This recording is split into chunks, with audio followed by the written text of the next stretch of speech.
Kolkata Chennai highway प्रतिष्ठित super highway project का एक हिस्सा है।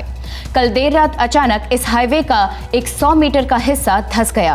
हाईवे के इस भाग का निर्माण विदेश की 2 कंस्ट्रक्शन कंपनियों ने मिलकर किया है। सुपर हाईवे प्रोजेक्ट केंद्र सरकार का एक ड्रीम प्रोजेक्ट रहा है। ये 14,000 किलोमीटर का प्रोजेक्ट देश के कई राज्यों के बड़े बड़े शहरों को जोड़ता है। ये कहना गलत नहीं होगा कि सुपर हाईवे प्रोजेक्ट देश की नई जीवन रेखा है, जिसे बनाने में लगभग 10 बिलियन अमेरिकी डॉलर खर्च हो रहे हैं। दर्शकों को हम याद दिला दें कि 4 साल पहले देश की इस नई जीवन रेखा सुपर हाईवे प्रोजेक्ट के निर्माण के दौरान भ्रष्टाचार के कई केसेस सामने आए थे। माना जाता है कि इस भ्रष्टाचार को रोशनी में लाने के प्रयास के दौरान एक सिविल इंजीनियर सत्यप्रकाश चौबे को अपनी जान गंवानी पड़ी थी।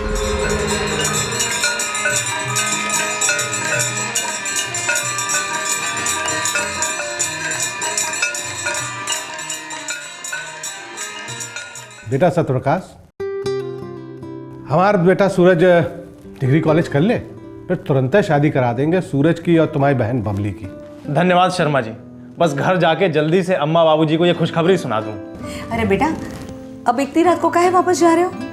आज की रात यहीं रुक जाओ बनारस हमरे घर पे। कल सुबह आलू पूरी खा के चले जाना गया। नहीं माँ जी, एक तो छोटी बहन का होने वाला ससुराल, और फिर 4 दिन में मुझे नई पोस्टिंग ज्वाइन करनी है कोडरमा में। बेटा खुद एक होनहार इंजीनियर हो, सरकारी नौकरी भी है, बड़ी बहनों की शादी हो चुकी है और छोटी बहन की भी शादी करवा रहे हो। तुमने शादी नहीं की? बबली के बाद एक और छोटी बहन है शर्मा जी, मधु, और फिर छोटे भाई संजय को पढ़ाना है। एक बार सारी जिम्मेदारियों से मुक्त हो जाऊं, फिर सोचूंगा अपनी शादी के बारे में। अच्छा चलता हूँ, प्रणाम। प्रणाम।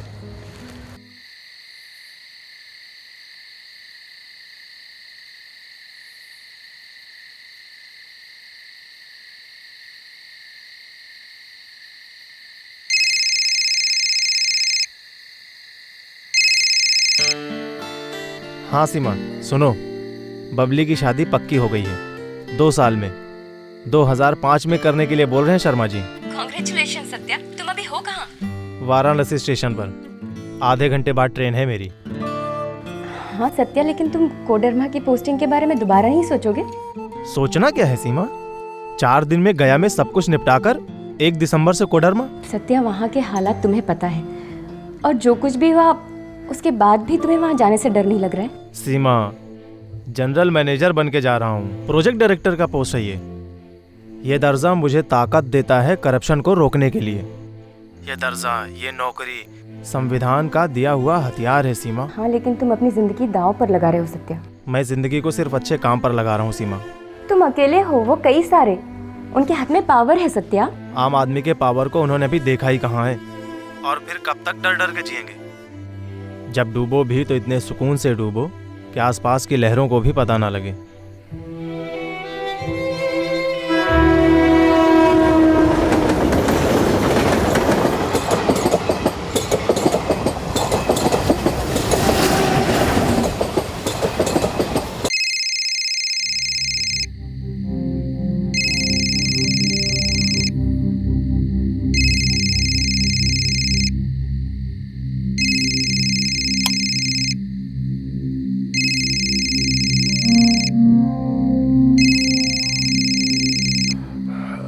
हेलो।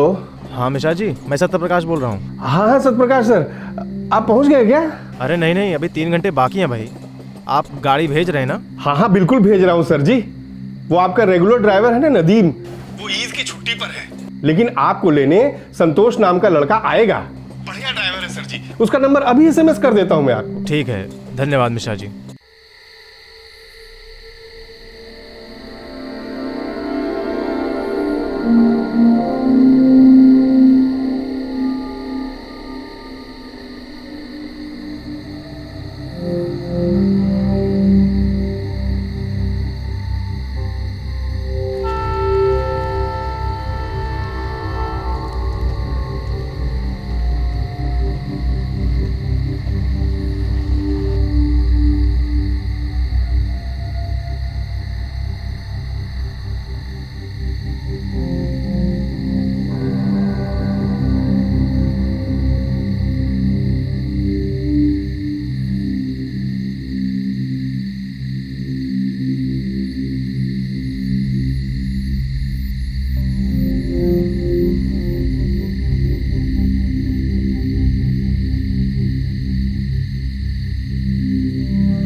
ड्राइवर संतोष? हाँ बोल रहा हूँ। आप कौन बोल रहे हैं? मैं सत्य प्रकाश बोल रहा हूँ। तुम मुझे स्टेशन पर लेने आने वाले थे? माफ़ कीजिएगा साहब जी, जिस पर्ची पर आपका नंबर लिखा था वो पर्ची कहीं गिर गई। ठीक है, कोई बात नहीं। तुम आ रहे हो ना स्टेशन पर? साहब जी वो गाड़ी एकदम बंद पड़ गई है। कब से सोच रहा हूँ कि क्या करूँ, आपको फ़ोन भी नहीं कर पाया। तो कोई मैकेनिक बुलाया? साहब जी इतनी रात को यहाँ कहाँ मैकेनिक। अच्छा ठीक है, चलो मैं आ जाता हूँ।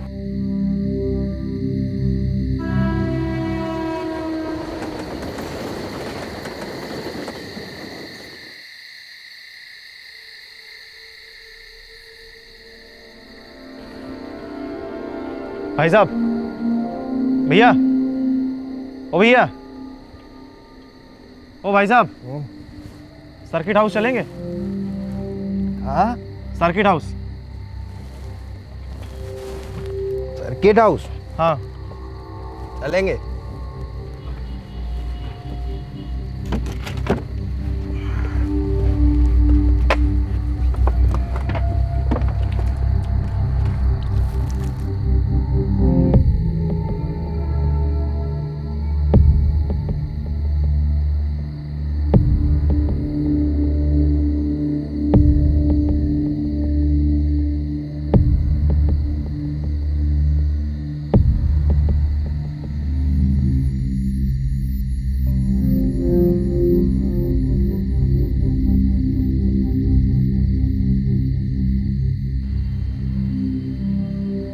कौन है आप? क्या चाहिए? क्या चाहिए? ये क्या है?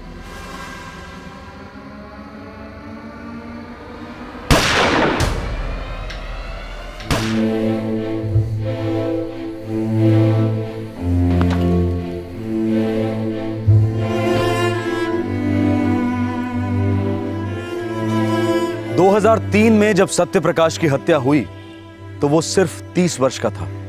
इतिहास हमेशा एक इंस्पिरेशन होता है, एक गाथा होती है निर्माण की, प्रगति की।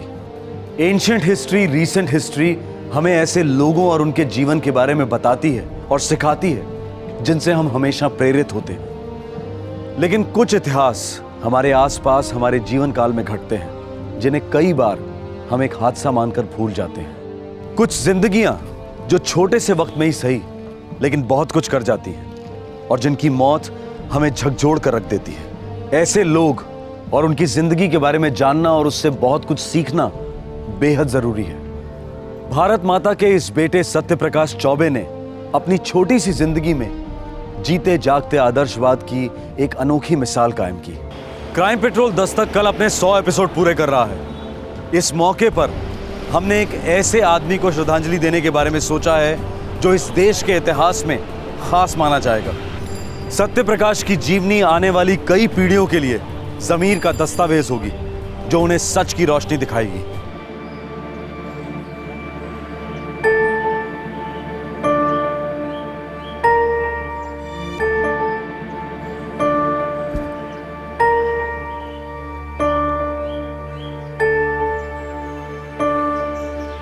अरे बाबूलाल जी,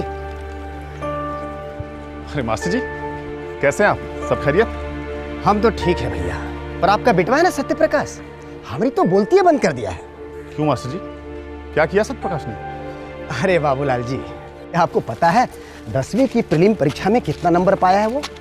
अरे देखिएगा, इस बार वो 10वीं की परीक्षा में टॉप करेगा, पूरे राज्य में अव्वल नंबर लाएगा वो। मास्टर जी, सब आप टीचर लोगों की मेहरबानी है, तभी तो एक गरीब का बच्चा इतनी मेहनत कर पा रहा है। अरे नहीं नहीं बाबूलाल जी, ऐसी बात नहीं है। सत्य प्रकाश मेहनत के परे है। अरे उसके सिर पर तो साक्षात सरस्वती माँ का हाथ है। जय सरस्वती माँ। मास्टर जी, सत्य प्रकाश पढ़ेगा तो उसके भाई बहनों के लिए मिसाल होगी। अरे क्या कह रहे हैं चौबे साहब, सत्य प्रकाश सिर्फ अपने भाई बहनों का ही नहीं बल्कि पूरे कस्बे के बच्चों के लिए मिसाल बनेगा। देखिएगा, वो अपने गांव शाहपुर का नाम पूरे देश में रोशन करेगा। अरे बस लिखित ही समझिए इसे।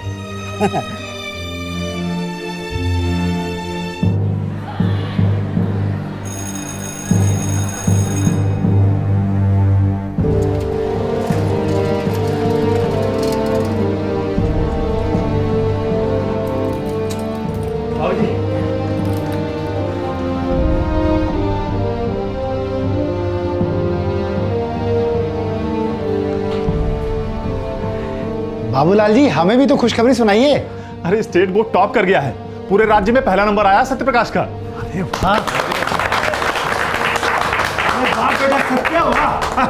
बाबूलाल जी देसी घी के लड्डू मंगवाइए। जी जरूर। हमारे सत्य प्रकाश की आगे की पढ़ाई में कोई कसर मत छोड़िएगा। बड़े शहर जरूर भेजिएगा इसे। सत्या,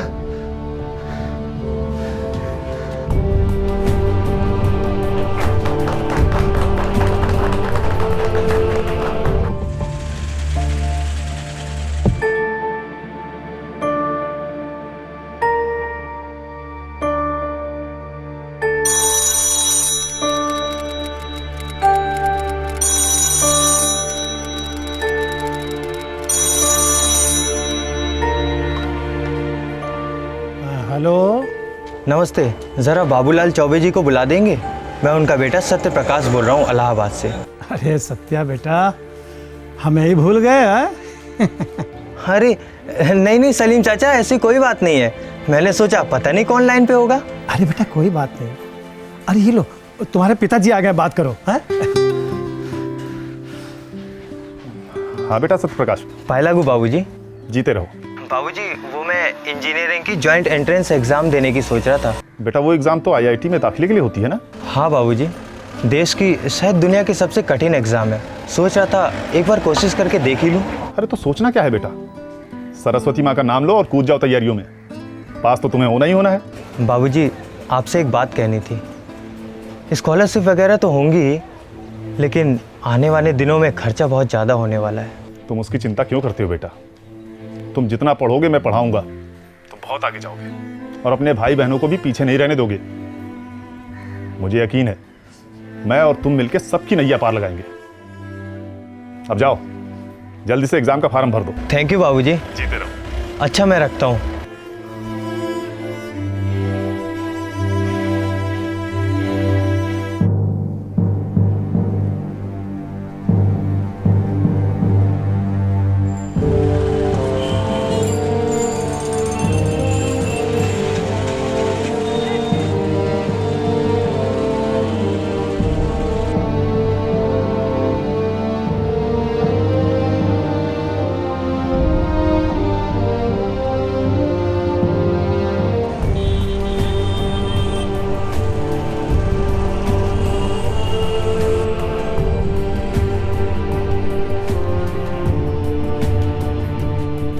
सत्य प्रकाश बिहार के सिवान जिले के शाहपुर गांव का पहला ऐसा विद्यार्थी था जिसे आईआईटी में एडमिशन मिला था। इस छोटे से गांव के लिए यह बहुत बड़ी बात थी।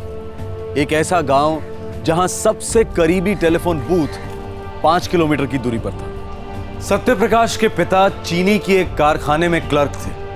बचत तो बहुत दूर की बात है, महीने के आखिर में बिना चीनी की चाय पीने वाली हालत हो जाती थी। इस सब के बावजूद सत्य प्रकाश ने विश्व विख्यात आईआईटी में भी शानदार प्रदर्शन किया। हमेशा की तरह अव्वल नंबरों से पास होता गया। नहीं यार, मैं तो एमटेक ही करूंगा। तू सिविल इंजीनियरिंग में एमटेक करेगा और उसके बाद क्या? तू देश का इंफ्रास्ट्रक्चर सुधारेगा। इंफ्रास्ट्रक्चर राकेश सब कुछ है, अपने देश का फ्यूचर बदल जाएगा। अबे अपने खुद के फ्यूचर पर पहले ध्यान दे। पहले किसी अच्छी सी कंपनी में सेटल हो जा, अपने घर वालों को सेटल कर ले, फिर करना यार सोशल सर्विस। तुम लोग समझ नहीं रहे हो यार। मैं एक ऐसे गांव से आता हूं जहां पे टेलीफोन भी करना हो तो 5 किलोमीटर दूर जाना पड़ता है, साइकिल पर या पैदल। सड़कें नहीं है, बिजली ठीक से नहीं आती है, कुछ भी नहीं है यार वहाँ पर। प्राइवेट कंपनियाँ तो ये सब कुछ करेंगी नहीं। अरे प्राइवेट कंपनियों के तो रडार में भी मेरे गाँव का नाम नहीं है। सरकार ही कुछ कर सकती है, इसलिए मैं सरकार के लिए कुछ करना चाहता हूँ। अगर हम आज़ादी के जस्ट बाद की पीढ़ी होते तो ये सब कुछ समझ में भी आता, पर ये 1994 है मेरे भाई। हम 20वीं सदी के ग्लोबल खिलाड़ी बनने की कगार पर खड़े हैं। देखना, दुनिया की हर मल्टीनेशनल कंपनी यहाँ बिजनेस करने आएगी एक दिन। बढ़िया है, आए, लेकिन जब वो यहाँ आएंगे और देखेंगे कि यहाँ का इंफ्रास्ट्रक्चर इतना वीक है, सड़कों की हालत इतनी खस्ता है, पहली फ्लाइट से वापस लौट जाएंगे। फ्यूचर इंटरनेट का है दोस्त, तेरी सड़कों का नहीं। इन्फॉर्मेशन हाईवे पे सारा बिजनेस होगा। ये सब रास्ते वास्ते ना सब अपने आप बन जाएंगे, इसके लिए पूरी लाइफ डालने की क्या जरूरत है। मैंने तो बचपन में ही सोच लिया था यार कि मुझे देश के लिए कुछ करना है। मुंह के बल गिरेगा सत्या। गिर गिर के ही तो हम खड़ा होना सीखते हैं। एसी ऑफिस में कुर्सियां गर्म करने से हम कभी खड़ा होना नहीं सीख सकते हैं, चलना तो बहुत दूर की बात है। यार तेरे जैसे ना कई आकर गए। इतिहास की किताबें पढ़। हम या तो इतिहास पढ़ सकते हैं या आने वाला इतिहास बदल सकते हैं। लगे रहो सत्य प्रकाश चौबे जी, लगे रहो, लेकिन जरा संभल के। कहीं इतिहास बदलने के चक्कर में खुद इतिहास मत हो जाना।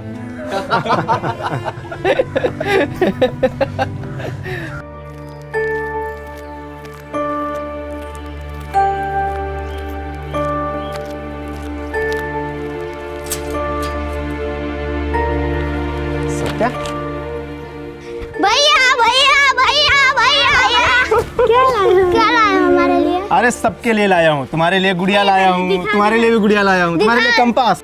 प्रणाम बाबूजी, कैसे हैं? बिल्कुल ठीक बेटा। प्रणाम अम्मा, कैसी हैं? तुम कैसे हो? एकदम बढ़िया, आशीर्वाद है। हाँ हाँ हाँ हाँ, ये देखो सबके लिए है, ये तुम्हारे लिए और ये तुम्हारे लिए गुड़िया, ये तुम्हारे लिए कंपास बॉक्स। जाओ खेलो। बाबूजी, ये आपके लिए कमीज रेडीमेड है, आजकल यही चलती है बाबूजी। अम्मा, ये तेरे लिए साड़ी है, अगली बार तेरे लिए मिक्सी लेकर आऊंगा। सालों से देख रहा हूँ तू इसी सिल बट्टे पे खुद पिसी जा रही है मसाले के साथ। मिक्सी आने से क्या होगा बेटा, पहले बिजली तो ठीक से आ जाए। बाबूजी, बिजली भी आएगी, मुझे पूरा भरोसा है। बाबूजी, मैं एमटेक करना चाहता हूँ बनारस हिंदू यूनिवर्सिटी से। बेटा ये एमटेक आईआईटी के बीटेक से ऊपर की डिग्री है ना? हाँ बाबूजी, एमटेक करने के बाद मुझे आईएएस के एग्ज़ाम में काफ़ी फ़ायदा मिलेगा बाबूजी। ये आईएएस क्या है बेटा? Indian engineering service. जैसे आईएएस होता है, आईपीएस होता है, वैसे ही आईएएस बाबूजी। अरे वाह, आईएएस के बराबर की नौकरी है। हाँ बाबूजी, तनख्वाह तो प्राइवेट कंपनी जितनी नहीं है, मगर हम सब आराम से रह सकेंगे बाबूजी। मैं देश के लिए कुछ ठोस कर सकूंगा। सड़कें, बिजली, पानी, इनके क्षेत्र में काफ़ी अच्छा करने का अवसर मिलेगा बाबूजी। और क्या चाहिए बेटा, तू देश हित में काम करेगा, हमारी देखभाल भी करेगा। अरे तेरे जैसे बेटे बेटियां हर घर में पैदा हों। बस 2 साल बाबूजी, फिर मेरी कमाई भी आप सबका हाथ बटाएगी। तेरी सबसे बड़ी कमाई तेरा नजरिया है, तेरे सारे सपने पूरे होंगे। बाबूजी, कभी कभी तो मुझे लगता है कि जैसे मैं आपके सपने को जी रहा हूँ। तू हम सबके सपने पूरे कर रहा है बेटा। तेरी हर कामयाबी हमारे चेहरों पर मुस्कान बनाए रखेगी। तू बस लगा रहे सत्यप्रकाश।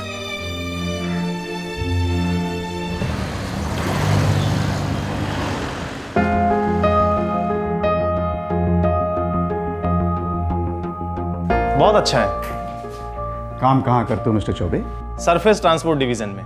सरकारी नौकरी? वाह भाई वाह, क्या पोस्ट है?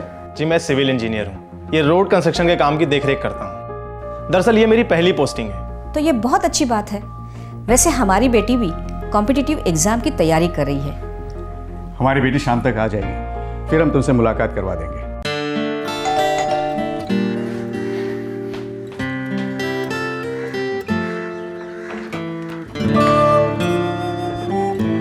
हाय, मैं सीमा। ओ है, मैं सत्यप्रकाश चौबे। Very good. अब आप लोग मुझे ये बताइए कि हमारे सोलर सिस्टम में सबसे कोल्ड, सबसे ठंडा प्लैनेट कौन सा है? प्लूटो। Very good. और जो सबसे बड़ा प्लैनेट है वो कौन सा है? जुपिटर। बच्चों, अब मैं आपको आपके नए मैथ्स के टीचर से मिलवाती हूँ। सत्यप्रकाश।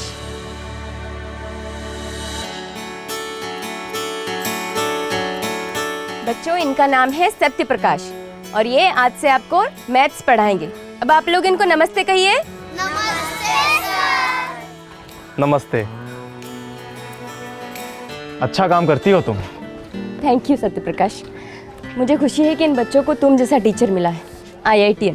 सीमा, मैं तो चाहता हूँ कि इस देश के हर बच्चे को IIT जैसे कॉलेज में पढ़ने का मौका मिले। इस देश का हर बच्चा काबिल है, हर एक बच्चा। सही कहते हो तुम। पढ़े लिखे बच्चे इस देश की सबसे बड़ी संपत्ति होंगे, जो इस देश की तकदीर को दोबारा लिखेंगे।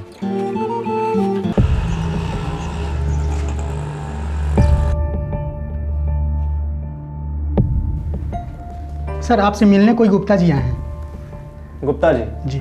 हाँ भेज दीजिए।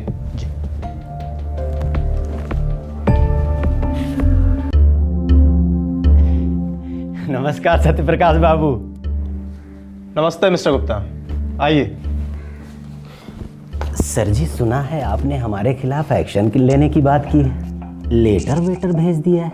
मिस्टर गुप्ता, एक तो आपका कंस्ट्रक्शन मटेरियल सब स्टैंडर्ड है, ऊपर से आपको एडवांस भी दिया गया है, पर उतना टाइम, उतना लेबर और उतना मटेरियल कुछ मैच नहीं करता। अरे कहाँ चवन्नी अठन्नी के चक्कर में बैठ गए सत्यप्रकाश बाबू हैं? अरे मिनिस्ट्री सालों से हमें बुला बुला कर काम दे रही है। आपसे पहले जो ऑफिसर थे ना, वो लाखों में एक थे और अब धीरे धीरे लाखों में 8 हो गए।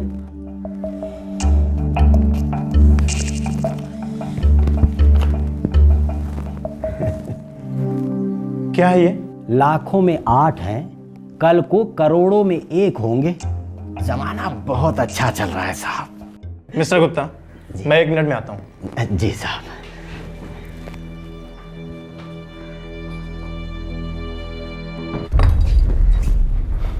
आइए सर। ये है मिस्टर गुप्ता, गुप्ता एंड चांद कंस्ट्रक्शन से। इन्होंने अभी अभी मुझे घूस देने की कोशिश की है। और मिस्टर गुप्ता, ये विजिलेंस डिपार्टमेंट के लोग हैं जिन्हें मैंने खास आपको पकड़वाने के लिए यहाँ बुलाया है।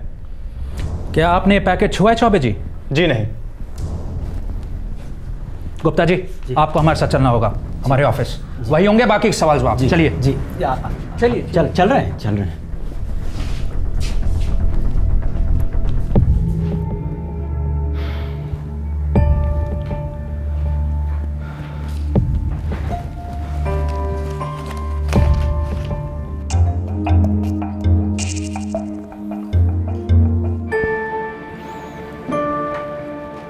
आप IIT पास हो, BHU पास हो, IAS पास हो, और समझ में नहीं आता इन तीनों इम्तहानों में कॉमन सेंस का पर्चा नहीं था क्या? बेईमानी कॉमन सेंस नहीं होती है गुप्ता जी। बेवकूफी भी नहीं होती चौबे जी।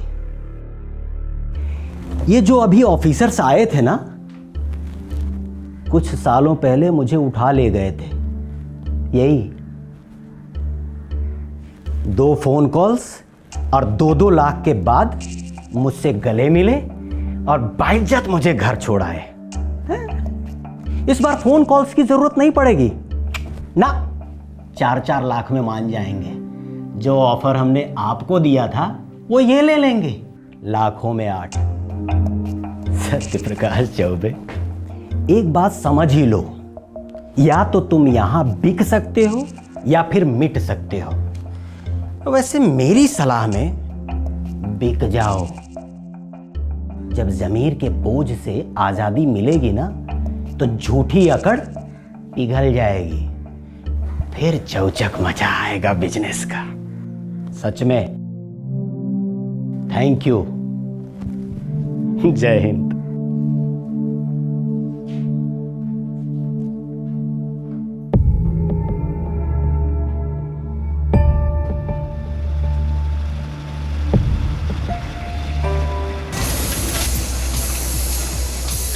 केंद्र सरकार का सबसे बड़ा और सबसे प्रतिष्ठित प्रोजेक्ट सुपर हाईवे प्रोजेक्ट का आज उद्घाटन हुआ। 14,000 किलोमीटर का ये रोड नेटवर्क भारत के सभी राज्यों के सभी बड़े शहरों को 4 लेन हाईवे से जोड़ेगा। इस प्रोजेक्ट के द्वारा हमारे देश की सरफेस ट्रांसपोर्ट सुविधा में क्रांति आने की पूरी उम्मीद की जा रही है। इस विशाल प्रोजेक्ट को पूरा करने के लिए देश विदेश की बड़ी बड़ी कंस्ट्रक्शन कंपनियों को कॉन्ट्रैक्ट दिए गए हैं। 10 बिलियन अमेरिकी डॉलर के इस प्रोजेक्ट की पूरी जिम्मेदारी इंडियन हाईवे एजेंसी को सौंप दी गई है। सत्यप्रकाश, कॉन्ग्रेचुलेशंस। तुम्हारा तबादला इंडियन हाईवे एजेंसी में किया जा रहा है, और वो भी सुपर हाईवे प्रोजेक्ट के लिए। और ये हमारे देश का सबसे बड़ा इंफ्रास्ट्रक्चर प्रोजेक्ट है। सर, मैं इससे बेहतर कुछ मांग ही नहीं सकता हूँ। ये प्रोजेक्ट हमारे देश का नक्शा बदल देगा। सरकार ने वाकई बहुत दूर की सोची है सर, लोगों के हित में सोचा है।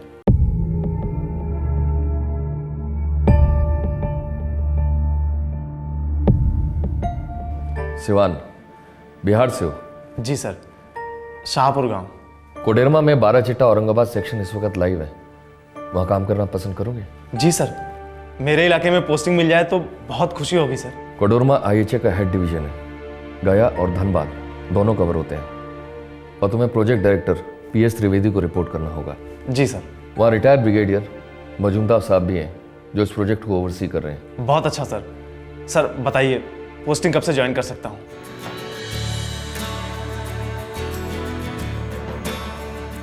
क्यों बे संदीप के बच्चे, क्या कहा था तूने 1994 में?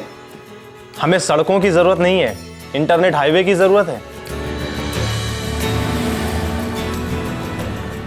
साले हम चारों कल ही मिले थे, अमर, राकेश और मैं।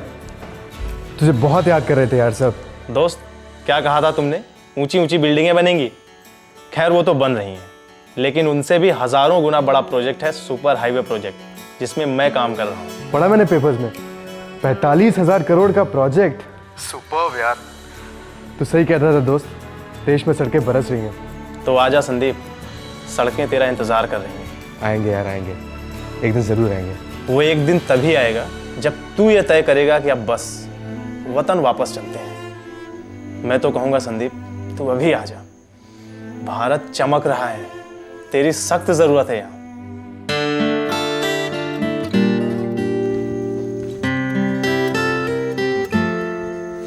सत्या, तुम्हारी ट्रेन कल की है।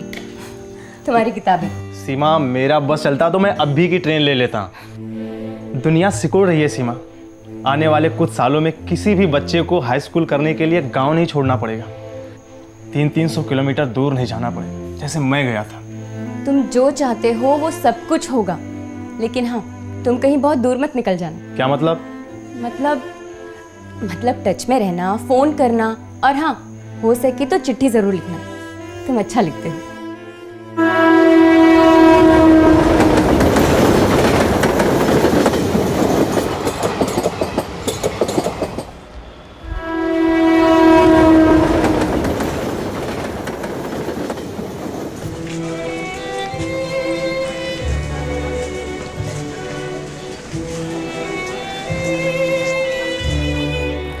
सत्यप्रकाश चौबे हरदम अपना सपना अपने साथ लेकर चलता था। वो एक ऐसा रास्ता बनाना चाहता था जो सही मायने में लोगों को जोड़ता, लेकिन ऐसे रास्ते पर चलने में और लोगों को इन पर चलाने में बेशुमार रुकावटें आती हैं। लेकिन सत्यप्रकाश का मानना था कि अगर इरादा पक्का हो तो पक्की सड़क को कोई नहीं रोक सकता। पर सत्यप्रकाश का हौसला दरअसल उसी के लिए एक दस्तक थी कि टेढ़े लोगों को ना तो सीधे रास्ते रास आते हैं और ना ही उन्हें बनाने वाले सीधे लोग।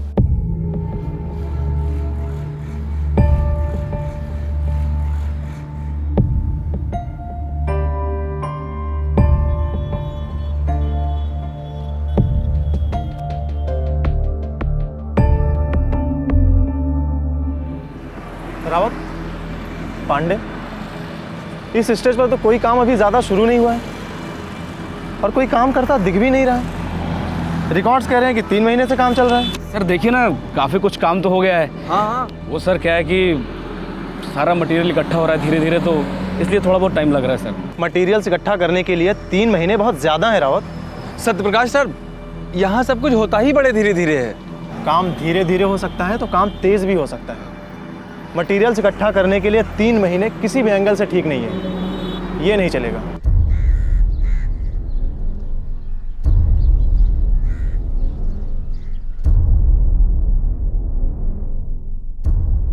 काम डाउन सत्यप्रकाश, मैं यहाँ का प्रोजेक्ट डायरेक्टर हूँ और मुझे अच्छी तरह से पता है यहाँ काम कैसे होता है। सर ये देखिए, ये फाइल कहती है कि 12 चिट्टा से औरंगाबाद का 60 किलोमीटर का स्ट्रेच का कॉन्ट्रैक्ट P&Q को दिया गया है, जबकि हकीकत ये है सर कि P&Q ने उसे किसी लोकल कॉन्ट्रैक्टर को सबलेट किया है और सर उस लोकल कॉन्ट्रैक्टर ने उसे 4 छोटे छोटे लोकल कॉन्ट्रैक्टर्स को सबलेट किया है। तो it's a procedure, it's a standard normal procedure. Standard normal procedure? जी हाँ। 60 किलोमीटर का स्ट्रेच का 450 करोड़ का कॉन्ट्रैक्ट एक मल्टीनेशनल कंपनी को दिया गया है और वो कंपनी एक लोकल कॉन्ट्रैक्टर को आधे से भी कम प्राइस में ऑफर करती है। सर आगे कहा जा रहा है कि ये कॉन्ट्रैक्ट उस लोकल कॉन्ट्रैक्टर को उसकी काबिलियत के बेसिस पे दिया गया है और इतने सारे एडवांसेस दिए गए हैं। सर ये रूल के बिल्कुल खिलाफ है और वो भी कॉन्ट्रैक्ट मिलने के सिर्फ 2 दिन के अंदर। सर 3 महीने हो गए हैं, अभी तक एक पत्थर भी नहीं हिला है। तो तुम क्यों पत्थर बन रहे हो मिस्टर इंजीनियर? तुम्हारा काम है कंस्ट्रक्शन की क्वालिटी को सुपरवाइज करना। जब कंस्ट्रक्शन शुरू हो जाएगा तुम्हारा काम भी शुरू हो जाएगा। सर तब तक मैं क्या करूं? कुछ मत करो, बैठे रहो, वो भी चुपचाप बैठे रहो। और याद रहे, तुम यहां महज एक सुपरवाइजर हो, इन्वेस्टिगेटर नहीं। तुम्हारी बेमतलब की मीटिंग की वजह से मेरे हजारों काम रोक रखे। अब तुम यहां से जाओगे तो मुझ पर मेहरबानी होगी। सुनो, ये फाइल यहीं पर रख दो। और हां सत्यप्रकाश, आइंदा मुझे ऐसे लेक्चर देने की कोशिश भी मत करना।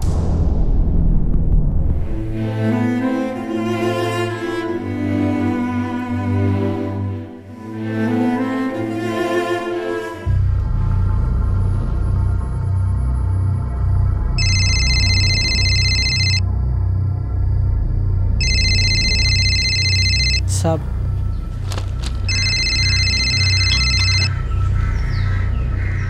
त्रिवेदी। जय हिंद त्रिवेदी साहब। जय हिंद मजूमदार जी। वो यहाँ पर एक लड़का आया है दिल्ली से, वो सत्यप्रकाश चौबे। जी वही, नौशिखिया सत्यप्रकाश।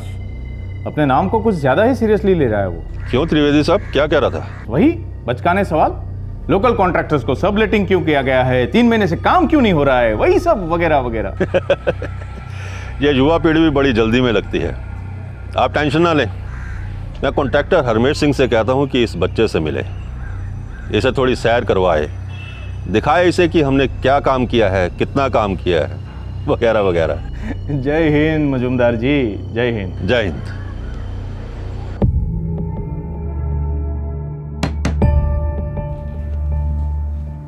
कम इन। मैंने कहा नमस्ते इंजीनियर साहब। आप कौन? बंदे को हरमेश सिंह कहते हैं, छोटी सी कंस्ट्रक्शन कंपनी है, सिंह कंस्ट्रक्शन। बड़ा आसान सा नाम है, चलो कभी नहीं भूलते। मैं भी नहीं भूलूंगा, नाम के लिए नहीं, काम के लिए। इतना बड़ा कॉन्ट्रैक्ट मिला है आपको, एडवांस भी मिला है, 3 महीने लगते हैं आपको मटेरियल इकट्ठा करने में। सर बैठो सर। बैठिए। अब ऐसा ना कहिए चौबे साहब, इतना बड़ा प्रोजेक्ट है, मैं अकेला थोड़ी हूँ, 4 लोग और साथ में जुड़े हैं। बाड़मिया कंस्ट्रक्शन, यादव कंस्ट्रक्शन, कोडा कंस्ट्रक्शन और लाल कॉन्ट्रैक्टर्स सब अपने काम में लगे हुए साहब। अब इतना बड़ा इंटरनेशनल रोड बनाना है साहब, अच्छा काम करना है, अच्छा माल इस्तेमाल करना है साहब, तो थोड़ा टाइम तो लगेगा ही ना। 3 महीने बहुत ज्यादा वक्त है मिस्टर हरमेश मटेरियल्स इकट्ठा करने के लिए। और मटेरियल्स इकट्ठा करना तो दूर, अभी तक रोड की लेवलिंग नहीं की आपने। अरे शौबे जी, मैं आपको ईमानदारी में एक बात बताना चाहता हूँ। क्या? 8 किलोमीटर, पूरे 8 किलोमीटर रोड बन चुका है, लेकिन साहब अब पब्लिक को प्रॉब्लम ना हो इसलिए काम थोड़ा रुक रुक के करना पड़ता है। भगवान कसम साहब, रोड ऐसा बना है कि अमेरिका की रोड पानी मांगेगी। आप बस चल के देखिए, थोड़ा टाइम निकालिए आप, टाइम तो होगा ना आपके पास। मेरे पास टाइम ही टाइम है, मेरा सारा टाइम सिर्फ इसी के लिए है, मेरी ड्यूटी के लिए। चलिए चल के देखते हैं क्या बनाया है आपने।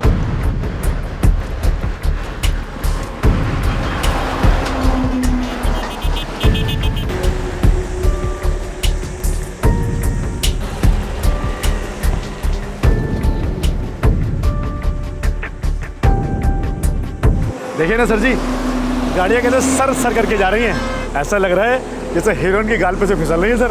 हाँ देखिए ना सर।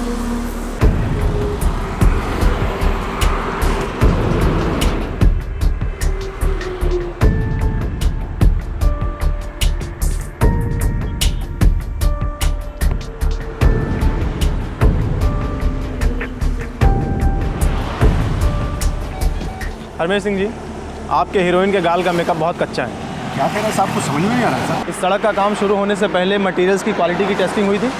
जी हाँ सर, हुई थी। मुझे रिपोर्ट चाहिए। अरे इंजीनियर साहब, एकदम टॉप का माल लगाया सड़क पे साहब, आप देखिए ना साहब। मैंने आपसे पूछा। पांडे, रावत, मुझे इस सड़क की सीमेंट फिलिंग, लेवलिंग, तार सब की डिटेल रिपोर्ट चाहिए 1 घंटे में। 1 घंटे में? क्यों? इसके लिए भी तुम्हें 3 महीने का समय चाहिए। अभी अभी तुमने कहा कि सारी रिपोर्ट्स रेडी हैं। हाँ सर, रेडी है। रिपोर्ट नहीं है? क्या मतलब नहीं है? कहाँ खो गई? सर रिपोर्ट अभी बना ही नहीं है। सर वो क्या है कि हम उस हरमेश कॉन्ट्रैक्टर के सामने कुछ बोलना नहीं चाह रहे थे। दरअसल सर माल तो सारा पहले ही अप्रूव कराया था। त्रिवेदी सर सब जानते हैं। हाँ सर। सर ये सभी कॉन्ट्रैक्टर बहुत सालों से ठेका ले रहे हैं। ये सभी लोग अपना काम जानते हैं सर। खाक जानते हैं? सुपर हाईवे है ये, ग्रैंड ट्रंक रोड जैसा।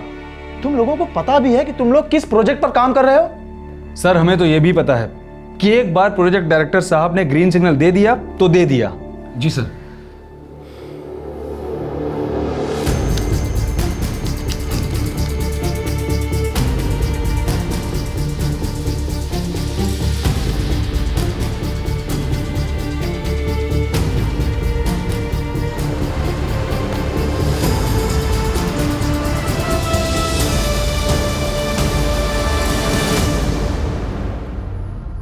मिस्टर त्रिवेदी, ये एक सीरियस मामला है। भारद्वाज साहब मेरी बात सुनिए, वो लड़का सत्यप्रकाश वो एक मेंटल केस है, बस यूं ही मनगढ़ंत रिपोर्ट बनाता रहता है। सर पिछले 15 दिनों से वो रोड पब्लिक के लिए खुल चुका है।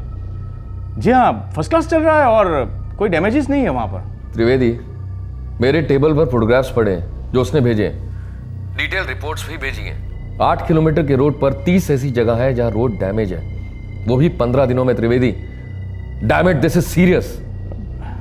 लेकिन सर ये लड़का चाहता क्या है? उसने 8 किलोमीटर की रोड को दोबारा बनाने की रिकमेंडेशन दी है। क्या 8 किलोमीटर पूरा का पूरा वापस? शुक्र मानो 8 ही बोले, दोबारा बनवाओ, कॉन्ट्रैक्टर्स को गर्मी दिखाओ। और याद रखो त्रिवेदी, ये सरदर्द तुम्हारा है, मेरा नहीं। शुक्र मानो ये रिपोर्ट मेरे तक ही आई है, आगे नहीं गई।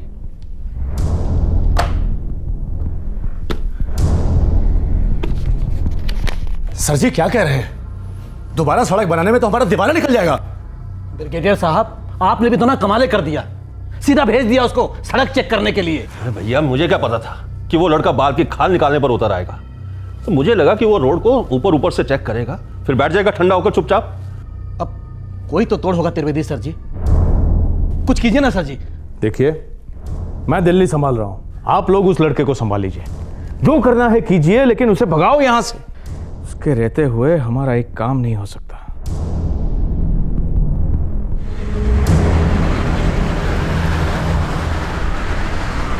सर जी, रोड इस बार ऐसा बनेगा कि आप भी याद करेंगे क्या रोड बना था। पब्लिक याद करे, 3 पीढ़ियां इस्तेमाल करें, ऐसे रोड बनाना है, और उससे कम मैं बनने भी नहीं दूंगा। देखिए साहब, 8 किलोमीटर दोबारा बनाना मतलब हमारा तो बंबू है। देखिए, समझने की कोशिश कीजिए, ये जो बड़ी कंपनी सब है ना, ये सब सारा मांस खा जाती है, और हम लोग खाली हड्डियां चूसते हैं, हड्डियां। और ये जो हाई फाई चीज आप लिख कर दिए हैं ना, ये हम खरीदने जाएंगे ना तो हम लोगों का कच्चा तक बिक जाएगा। ये आप जो हड्डी और मांस की बात कर रहे हैं ना, ये आम आदमियों के हैं, और ये सड़क भी आम आदमियों के पैसे से बन रही है, उन्हीं के लिए बन रही है। मुझे सिर्फ उनकी फिक्र है, समझ गए? आपके कच्छों और चड्ढियों की नहीं। अगर काम करना नहीं आता है ढंग से तो कोई दूसरा काम कीजिए, जाइए। साहब, आपको इस लाइन में जितने हफ्ते हुए हैं ना, उतने बरस गुजारे हैं हमने यहाँ। हमें और कुछ तो करना नहीं आता, पर हाँ, जो हमारा जीना दुश्वार करेगा ना, उसको तो हम ठीक कर ही देंगे। अरे यादव जी, अगर ये धमकी थी तो फिर से ट्राई कीजिए, क्योंकि आपके सड़कों की तरह आपकी ये धमकी भी कच्ची थी। अरे चौबे साहब, हम बाल बच्चे वाले लोग आपको क्या धमकी देंगे साहब? हम तो आपको सिर्फ एक हिस्सा दे सकते साहब। बढ़िया है, पहले धमकी और अब रिश्वत। चुपचाप दफा हो जाओ मेरे ऑफिस से, और दोबारा यहां दिखाई मत पड़ना, वरना पुलिस बुलवाऊंगा मैं। चलो।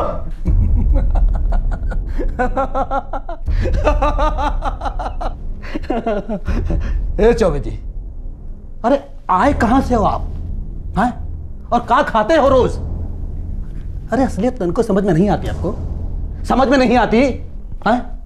देखिए चौबे जी, हमारे जो माई बाप लोग हैं ना, उस सब पुलिस थाने में बंद है, और वहीं से हमें आदेश देते हैं, और आप हमको पुलिस की धमकी दे रहे हैं? पुलिस की धमकी? हैं? देखिए इंजीनियर साहब, आप जो देश की भलाई की बात कर रहे हैं ना, इसमें किसी की भलाई नहीं है, सिर्फ धुलाई ही धुलाई है, वो भी जम के। समझ जाओ तो अच्छा है, नहीं तो आपकी किस्मत। क्या रिश्वत ना लेना जुर्म है? क्या अपनी ड्यूटी निभाना, लोगों का भला करना गुनाह है? जब हम अपने बच्चों के लिए स्कूल ढूंढते हैं तब एक चीज काफी मायने रखती है, और वो है संस्कार, वैल्यूज। लेकिन बड़े होने पर क्या इन वैल्यूज, इन संस्कारों का आम जिंदगी में इस्तेमाल हो पाता है? पढ़ाई की दुनिया से जब लोग कमाई की दुनिया में कदम रखते हैं तब इन संस्कारों की अग्नि परीक्षा होती है। एक जवान पढ़ा लिखा लड़का या लड़की किस हद तक करप्शन की दुनिया से लड़ पाएंगे? एक ऐसी दुनिया जहां दिन रात उनके सारे नैतिक मूल्यों की धज्जियां उड़ती हैं। ऐसे में बंदा क्या करे? हार मान ले, या फिर अपनी हार निश्चित होने के बावजूद अपने मिशन में लगा रहे, लड़ता रहे? क्या करे?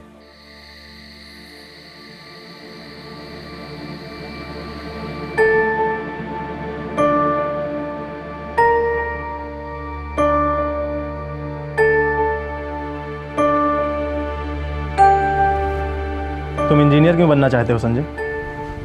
आप क्यों बने भैया? सड़कें बनाने का शौक था, उसे पूरा करने के लिए। Same to same, photocopy.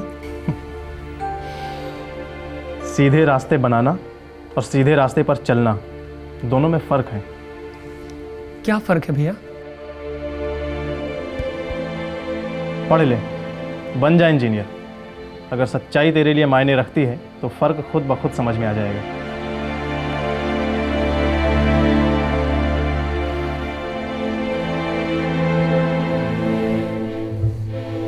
सीधे रास्ते पर बहुत कांटे हैं, बहुत चुभेंगे, खून भी बहेगा, लेकिन रुकना मना है, मुड़ना मना है।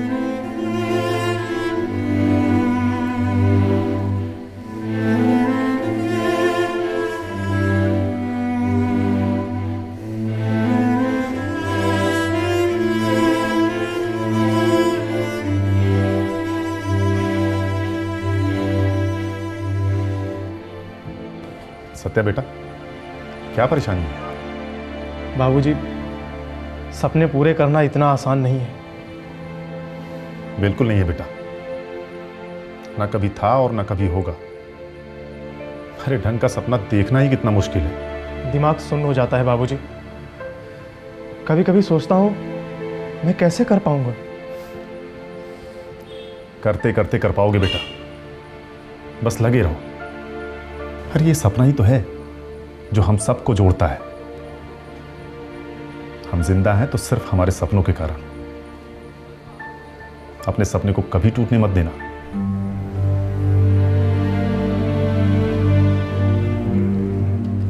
डियर सर, बहुत सोच विचार के बाद मैंने आपको ये लेटर लिखने का फैसला किया है।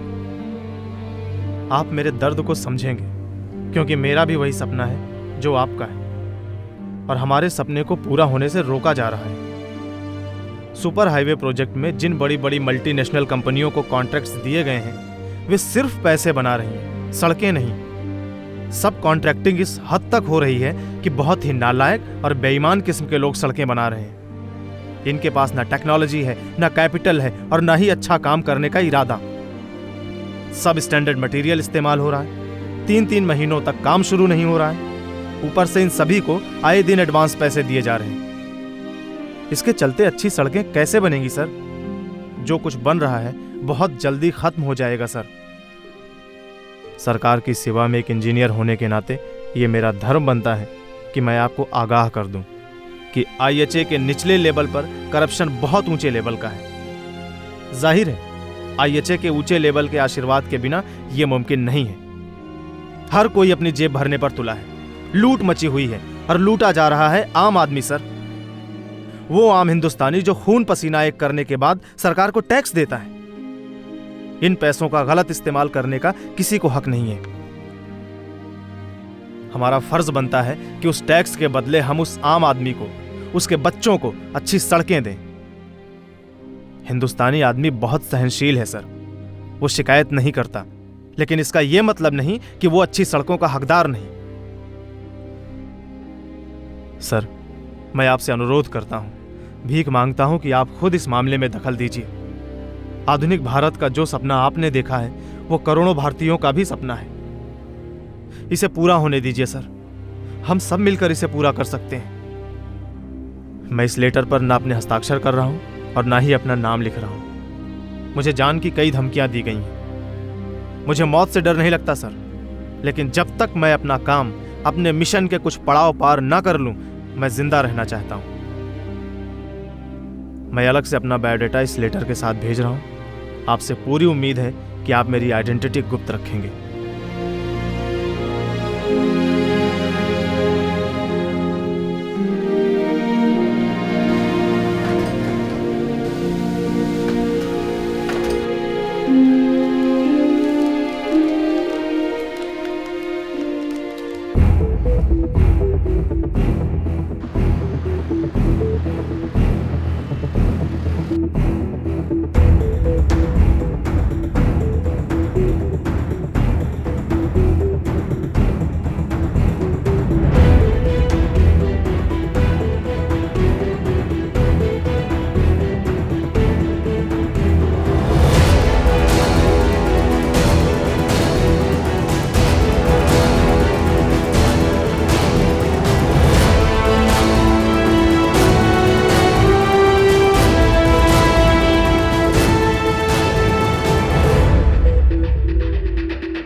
सत्यप्रकाश, फौरन के फौरन मेरी ऑफिस में आकर मुझे मिलो।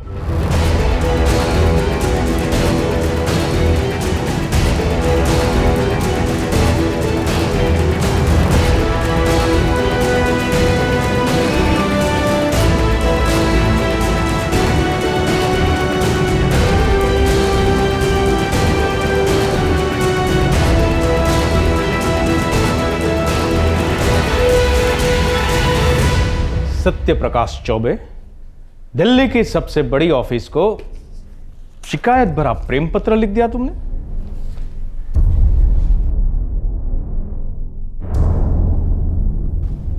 तुमने क्या सोचा, सांप भी मर जाएगा और लाठी भी नहीं टूटेगी? शिकायत की शिकायत हो जाएगी और तुम्हारा नाम कभी सामने नहीं आएगा। क्यों? ब्रिगेडियर साहब, मेरे पास दूसरा कोई चारा नहीं था। तो गलत चारा चुना तुमने सत्यप्रकाश, क्योंकि तुम्हारी इस हरकत की वजह से मुझे सस्पेंशन लेटर मिल गया। लेकिन याद रखो, मैं अब भी यहां प्रोजेक्ट डायरेक्टर के पद पर रहूंगा, आधी तनख्वाह पर। लेकिन उससे कोई फर्क नहीं पड़ता है, क्योंकि इस चवन्नी छाप तनख्वाह पर किसी ऑफिसर का घर नहीं चलता। लेकिन मुद्दा यह है कि तुमने मेरी इज्जत उछाली। माफ कीजिएगा सर, बेइज्जत होने के लिए इज्जत होना जरूरी है। आदर्शवादी घोड़े पर सवार हो तुम सत्यप्रकाश, और उस घोड़े को पंख लगे हुए हैं। धरती पर लौटाओ आम आदमी के हीरो और अपना सामान पैक कर लो, क्योंकि मेरे सस्पेंशन ऑर्डर के साथ साथ तुम्हारा यह ट्रांसफर ऑर्डर भी आया है। खत्म हो गया तू सत्यप्रकाश चौबे। हां, तू यहां हम सबके साथ मिलजुल कर रह सकता था, लेकिन नहीं। एक बात बताऊं, चौंकना मत। तुम्हारे इस ट्रांसफर ऑर्डर के पीछे मेरा कोई हाथ नहीं है। तू अब मुर्दे से भी ज्यादा भारी हो गया चौबे। तूने अपनी कब्र खुद खो दी है। सत्यप्रकाश चौबे, तेरा ट्रांसफर गया नहीं हुआ है, यूं समझ ले कि अब तू तो गया।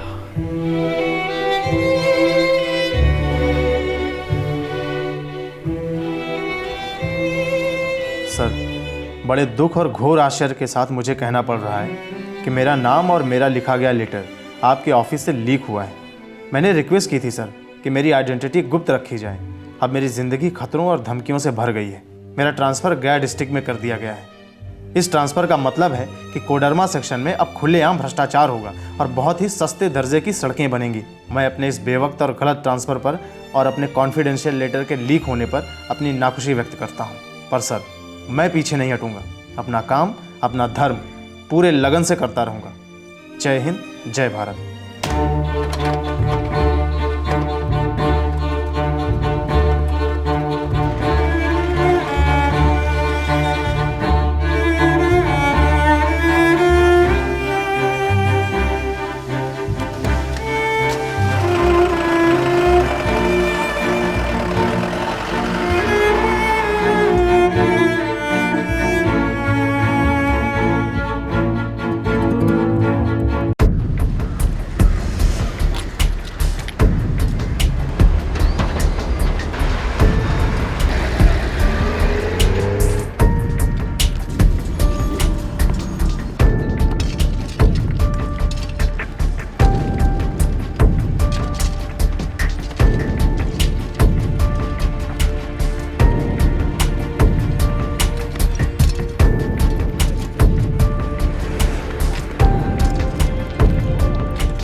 ये लोग सड़कों पर सीमेंट नहीं, जनता की आंखों में धूल झोंक रहे हैं सीमा। हाँ मैं समझ रही हूँ सत्या, ये तो सरासर लूट है। ये करप्शन कर रहे हैं एक बात है, लेकिन सड़कें किस तरह से बना रहे हैं? ये सड़कें टिकेंगी ही नहीं सीमा। टोल टैक्स से लाखों करोड़ों कमाए जाएंगे, लेकिन सड़कों की हालत खस्ता होती रहेगी। और ये लोग अमेरिका, जापान और यूरोप जैसे देशों से अपनी तुलना करते हैं। सवाल ही नहीं पैदा होता है। जब बीज जहरीला होगा तो फल कहां से मीठा होगा? अगर इन्हें रोका नहीं गया तो ये सड़कें एक दिन कब्र बनेंगी।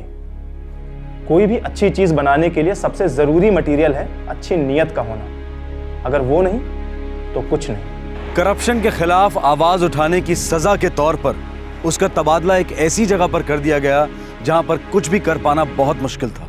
लेकिन सत्य प्रकाश चौबे ने इस पोस्टिंग में भी अपनी जद्दोजहद को जारी रखा। लेकिन कब तक?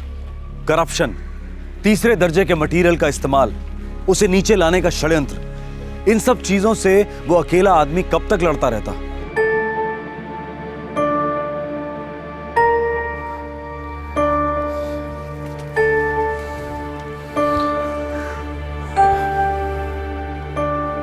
बेटा सत्यप्रकाश, मुझे तुम्हारी जितनी जानकारी तो नहीं है, लेकिन इतना कह सकता हूं, भ्रष्टाचार किसी एक आदमी का काम नहीं है। भ्रष्टाचार दरअसल एक पूरी बिरादरी है। बाबूजी, निचले लेवल पर काम करने वाले दरअसल खुद शिकार हैं। इनसे आसमान की उम्मीद की जाती है। इनको मिलने वाले पैसे बहुत फिल्टर होकर नीचे आते हैं। भ्रष्टाचार की जड़ पैसों की छन्नी में है बेटा। अगर वो छानने वाला ही कपट करे तो राम जी भी इस देश का भला न कर पाएंगे। आप ठीक कहते हैं बाबूजी। यहां गया में मेरे हाथ बंधे के बंधे ही रहेंगे। जब तक मेरे काम की बागडोर मेरे हाथ में नहीं होगी तब तक मैं अपने सपनों को साकार नहीं कर सकूंगा। तुम इस आक्रोश को संभाल के रखो बेटा, ऊपर तक पहुंचने में ताकत देगा।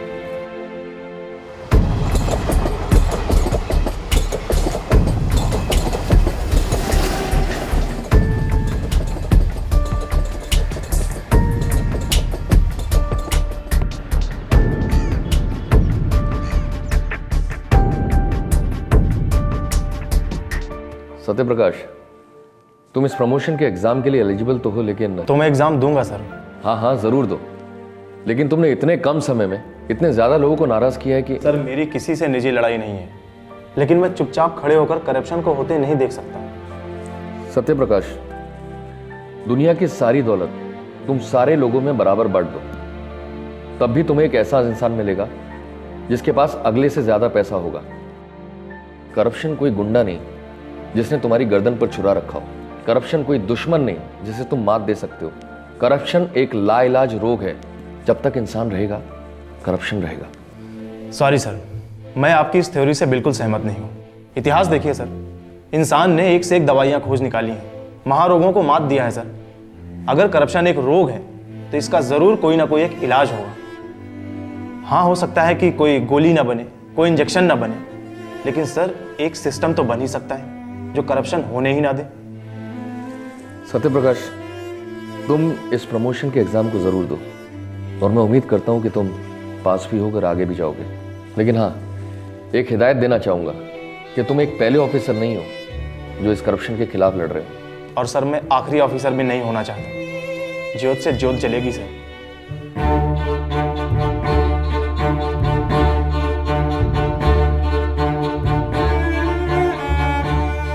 सत्य प्रकाश ने प्रमोशन का रिटन एग्जाम और डिपार्टमेंटल इंटरव्यू दोनों अव्वल नंबरों से पास किए। जिस कोडरमा से उसे धमकाकर ट्रांसफर किया गया था, उसी कोडरमा में सत्य प्रकाश प्रोजेक्ट हेड के पद पर ज्वाइन होने जा रहा था। हमें ये बताने में खुशी हो रही है कि प्रमोशन के बाद अब mister Satya Prakash Choubey general manager के पद पर हैं। 1 दिसंबर 2003 से वे कोडरमा हेड डिवीजन के प्रोजेक्ट डायरेक्टर का भार संभालेंगे।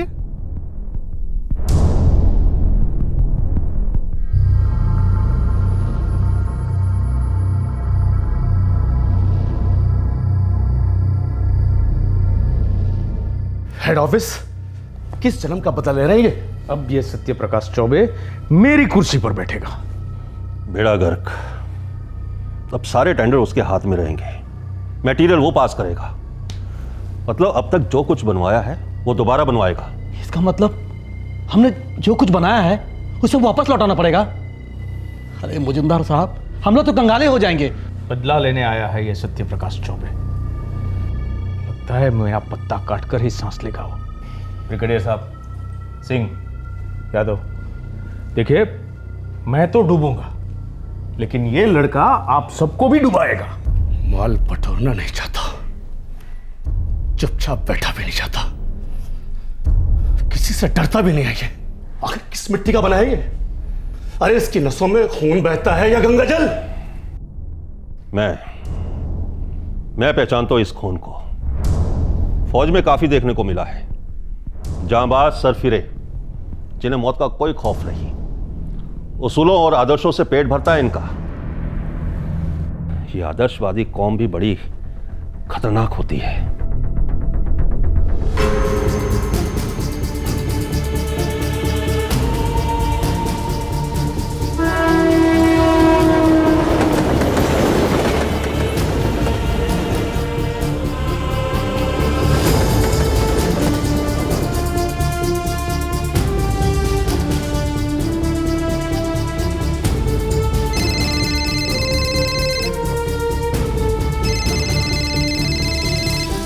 प्रकाश बोल रहा हूँ। तुम मुझे स्टेशन पर लेने आने वाले थे। साहब जी, वो गाड़ी एकदम बंद पड़ गई है।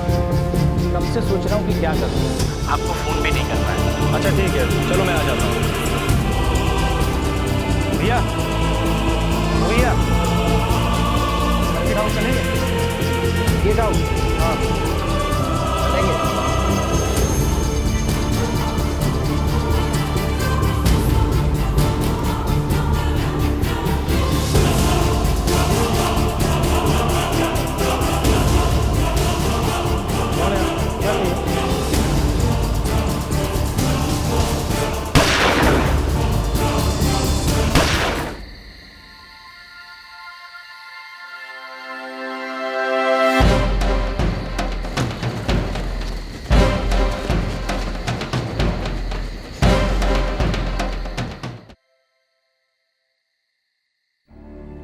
पौने 4 हो गए, सत्य अभी तक नहीं आया। बेटा बबली, मधु, बेटा उठो बेटा। बबली, बाबूजी, अम्मा, क्या हुआ? सब ठीक तो है ना? बेटा तेरे सत्या भैया ने कहा था रात को ही वाराणसी से लौटेगा, उसके ट्रेन का टिकट भी बुक था। चलिए चल के देखते हैं।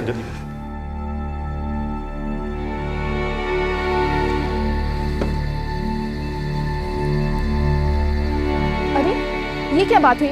गाड़ी तो यहीं पर खड़ी है।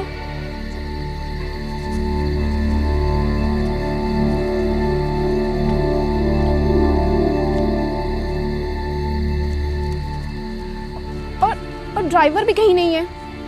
बाबूजी, भैया अगर आने वाले होते तो ड्राइवर को स्टेशन पर जरूर बुलवाते। आप फिक्र मत करो, मैं अभी गुरुनाथ को स्टेशन भेजती हूँ।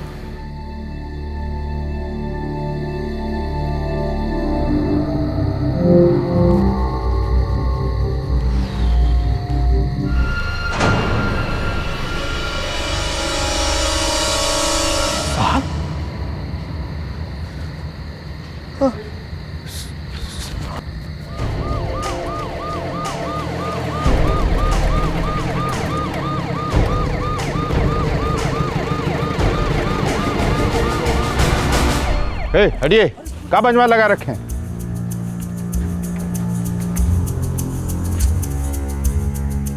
कौन है ये सत्य प्रकाश चौबे जी, इंजीनियर साहब। मैं इनके घर काम करता हूँ, हमारे साहब थे। 4 गोलियां दागी गई हैं। देशी तमंचे का इस्तेमाल हुआ है। सरकारी आदमी था रोड डिपार्टमेंट में। सर, इसकी फैमिली को भी इन्फॉर्म कर दिया है मैंने।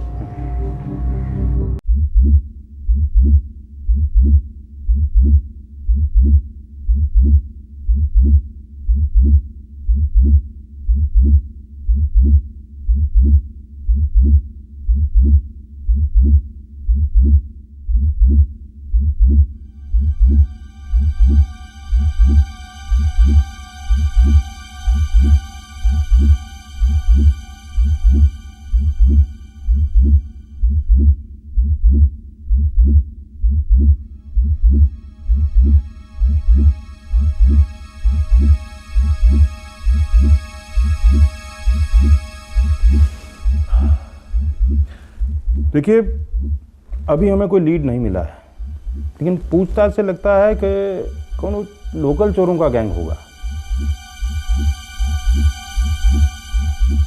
क्या बता सकते हैं कि क्या क्या था उनके पास जो गैंग चुरा ले गया? कोई कीमती चीज लेके आ रहे थे वो? कहा है भैया, बोल काहे नहीं रहे हो? बोलेंगे नहीं तो इन्वेस्टिगेशन कैसे होगा भाई? सर, भैया का ब्रीफ केस, उनका पर्स, मोबाइल फोन, सब कुछ मिसिंग है सर। ब्रीफ केस में कैश था? सत्य प्रकाश के पास कभी भी बहुत ज्यादा पैसे नहीं होते थे, लगभग 3000 होंगे। बनारस कौन काम से गए थे का? घरेलू मामला था। कैसा घरेलू मामला? बेटी की शादी पक्की कराया था। बनारस से लौटने का जल्दी का था? सर, भैया हर बार स्टेशन पे अपनी गाड़ी मंगाते थे, इस बार गाड़ी में कुछ खराबी थी सर। यह हमरे सवाल का जवाब तो नहीं ना हुआ। इतनी जल्दी कहा थी बनारस से लौटने की? रात के 3 बजे वो इलाका किसी चंबल के बीहड़ से कम नहीं होता है, और ऐसे में रिक्शा करना अपनी शामत को नौता देना है। सर, कुछ तो सुराग मिला होगा। कौन थे वो लोग सर? अरे कह तो दिए हैं किसी लोकल चोरों का गैंग है।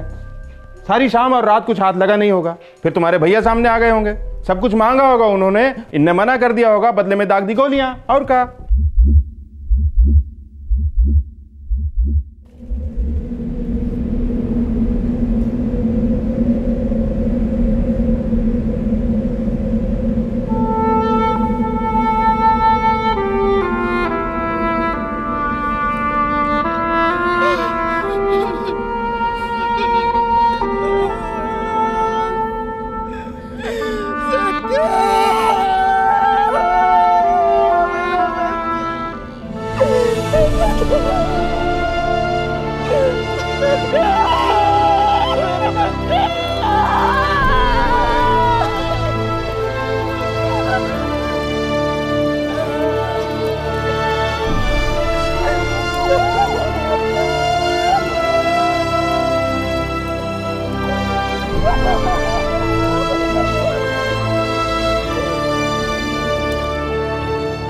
सत्य प्रकाश का अंतिम संस्कार गांव के उसी मैदान में किया गया जहां वो बचपन में फुटबॉल खेला करता था।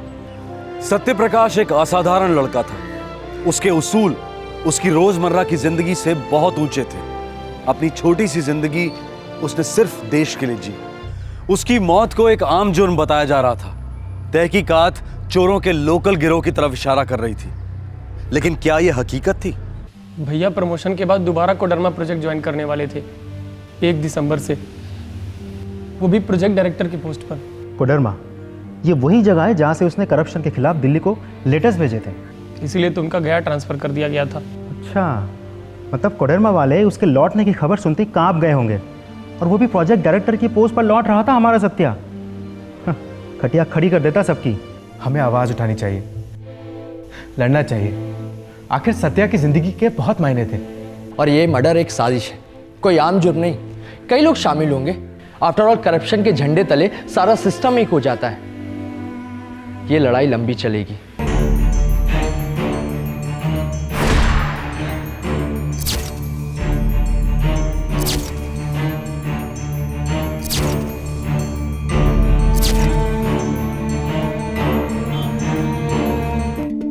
सत्यप्रकाश चौबे 1 दिसंबर से कोडरमा प्रोजेक्ट की डायरेक्टरशिप संभालने वाले थे और उसके ठीक 4 दिन पहले उनकी हत्या कर दी गई।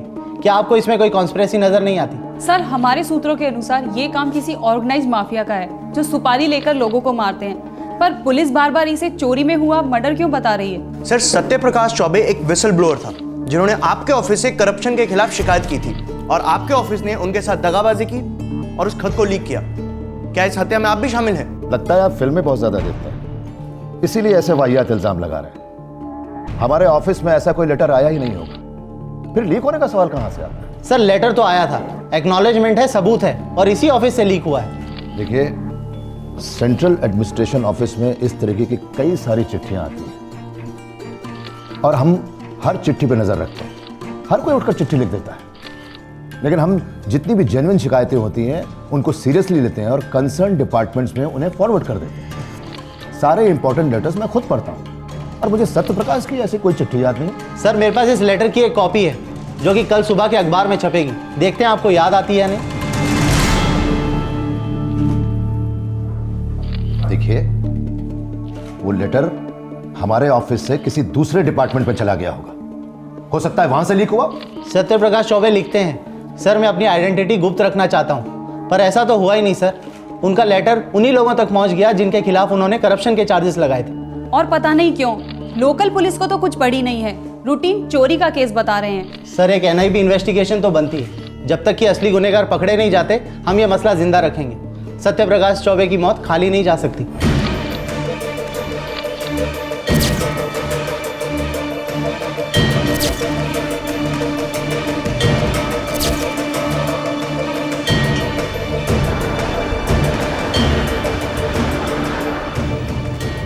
सर, लोकल पुलिस ने अभी तक कोई प्रोग्रेस नहीं की। FIR? सर, FIR के मुताबिक मौत गोली लगने से हुई है। बटुआ और मोबाइल दोनों गायब है और एक ब्रीफ केस जिसमें 3,500 रुपए थे वो भी गायब है। Cell phone records मंगवाओ।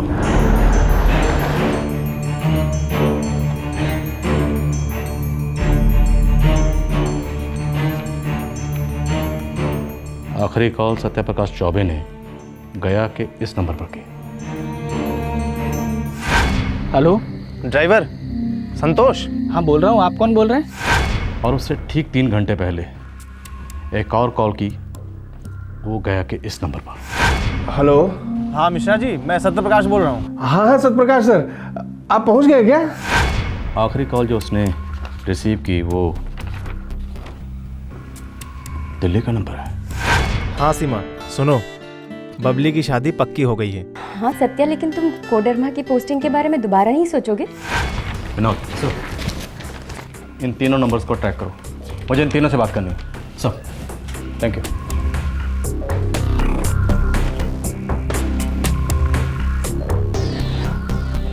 सर जी, सत्यप्रकाश साहब का जो रेगुलर ड्राइवर है नदीम, वो ईद की छुट्टी पर था, तो मैंने संतोष ड्राइवर को बुला लिया था। नदीम सुबह सत्यप्रकाश को सर्किट हाउस से गया रेलवे स्टेशन छोड़ने गया। जी, उसके बाद वो छुट्टी पर चला गया। और संतोष ने सत्यप्रकाश को बताया कि गाड़ी खराब है, वो उसे लेने नहीं आ सकता। जी सर, ऐसा ही बताया था उसने तो। मिश्रा, मुझे इन दोनों ड्राइवर से बात करनी है। सर, संतोष को तो मैं आपके पास भेज दूंगा, लेकिन इस नदीम का कुछ पता नहीं चल रहा है। जब से छुट्टी पर गया है लौटा ही नहीं, कोई फ़ोन भी नहीं लग रहा है उसका। मैं नहीं जानता वो कहाँ है। पता लगाइए, लेकिन उससे पहले ये संतोष। सर जी, मैं ही गाड़ी लेके जाने वाला था साहब को लेने, लेकिन गाड़ी में खराबी थी। कैसी खराबी?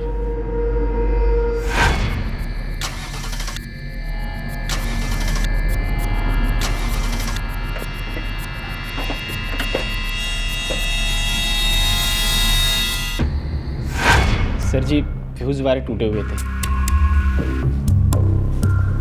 टूटे हुए थे या काटे गए थे? वो टूटे काटे थे साहब, पर किसने किया, क्यों किया, मुझे नहीं मालूम साहब।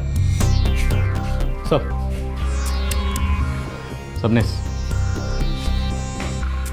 सर, सत्यप्रकाश को वाराणसी स्टेशन पर जो दिल्ली से कॉल आया था वो सीमा नाम की लड़की का था, दिल्ली की है।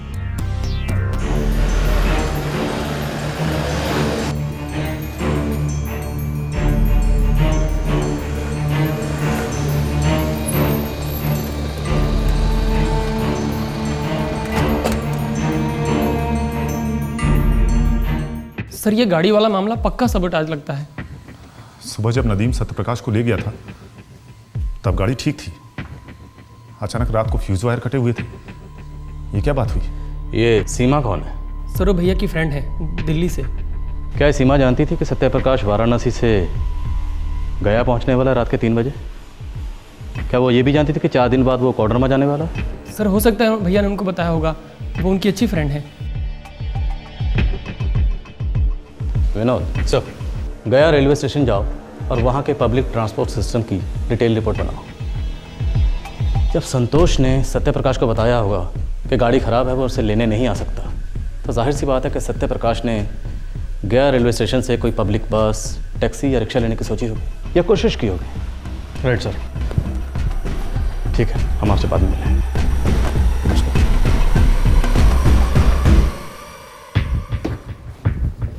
सर ज़्यादातर रिक्शा जी हैं, वो भी साइकिल रिक्शा। सबसे पूछताछ की, लेकिन सबका कहना यही है कि उनको भी सुबह पता चला जब उन्होंने बॉडी देखी। हम कोडरमा के लिए रवाना हो रहे हैं। सत्यप्रकाश के मोबाइल की ट्रैकिंग जारी रखो।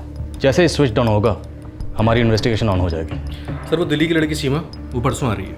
गुड, तब तक हम वापस आ जाएंगे। कोडरमा, जहाँ से सत्यप्रकाश को ट्रांसफ़र किया गया था, जहाँ वो दोबारा पोस्टिंग के लिए जा रहा था। Right sir.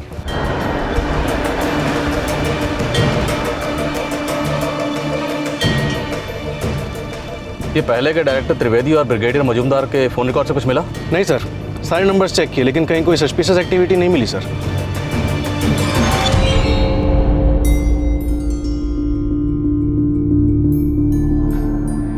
अब हर किसी को हम पर ही शक होगा। हम हर कोई नहीं है मिस्टर त्रिवेदी, NIB है, नेशनल इन्वेस्टिगेशन ब्यूरो। हाँ है, शक है आप पर कि आपने सत्यप्रकाश चौबे की सुपारी दी और इस कदर दी ताकि आपका नाम कभी सामने ना आए। देखिए राठौर साहब, आप हम पर इसलिए शक कर रहे हैं क्योंकि सत्यप्रकाश को यहां से ट्रांसफर किया गया था, लेकिन मैं आपको एक बात बता दूं, सत्यप्रकाश की ट्रांसफर में मेरा कोई हाथ नहीं था। पर आपकी सस्पेंशन में तो उसका बहुत बड़ा हाथ था। उसने खुद अपने हाथों से चिट्ठी लिखी थी और दिल्ली भेजी थी। आप सबका पर्दाफाश किया था, और आपका भी, ब्रिगेडियर साहब, और आपके सारे कॉन्ट्रैक्टर्स का भी।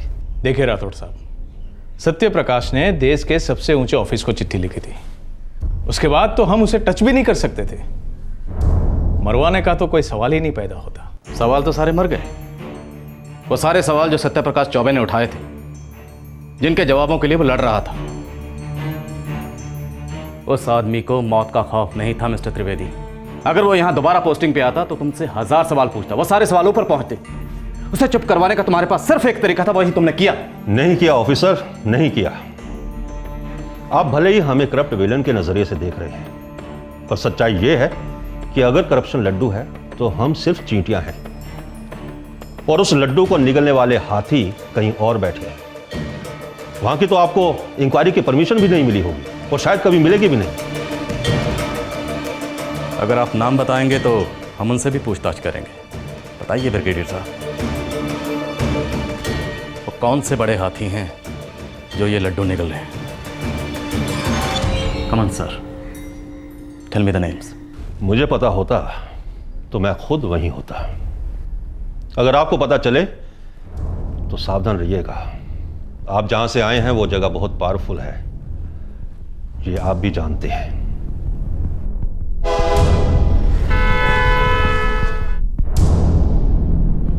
जी सर, सत्यप्रकाश ने एक बार नहीं कई बार मुझे बताया था कि वहाँ के लोकल कॉन्ट्रैक्टर्स उसे जान की धमकी देते हैं। उस रात जब आपकी सत्यप्रकाश से फ़ोन पर बात हुई, उस वक्त उसने किसी धमकी का जिक्र किया था आपसे?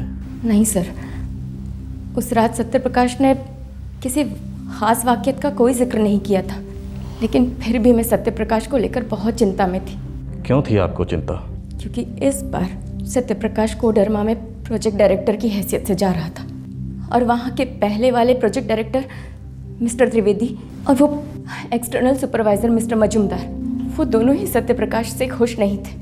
आप उस लेटर के बारे में तो जानते ही होंगे जो सत्यप्रकाश ने दिल्ली लिखा था। उसी लेटर को लेकर वो दोनों सत्यप्रकाश से बहुत नाराज थे। थैंक यू सीमा जी, अगर ज़रूरत पड़ी तो फिर आपसे बात होगी। साहब आज सच्ची कह रहे हैं साहब, क्या हुआ साहब? साहब मोबाइल मिल गया। सर हम मानते हैं हम मोबाइल चुराए हैं सर, लेकिन ये खून से हमारा कोई लेना देना नहीं है सर। सर हम कसम खाते हैं अपने 20 बच्चों की सर। काहे मरवा रहा है मासूमों को? एक झूठी कसमें मत खा। हमारा काम है तुझे बड़ा साहब तक लेके जाना। उनका डंडा जब पड़ता है तो गूंगा लोग भी गाता है। चल। अरे साहब हम कह रहे हैं साहब, हम साहब मोबाइल चुराए हैं जरूर, लेकिन साहब हम सच्ची कह रहे हैं, हमको नहीं मालूम कुछ इसके बारे में। साहब आप समझिए साहब। साहब मैंने मोबाइल जरूर चुराया था साहब, वो अपनी बीवी से कलकत्ता में बात करनी थी साहब। फ़ोन करने के लिए मोबाइल ऑन किया, बस साहब लोग टूट पड़े मुझ पर। सिर्फ एक बार सीधे तरीके से पूछ रहा हूँ, तू मर्डर में शामिल था? साहब बच्चों की कसम नहीं। फिर किसने मारा उसे?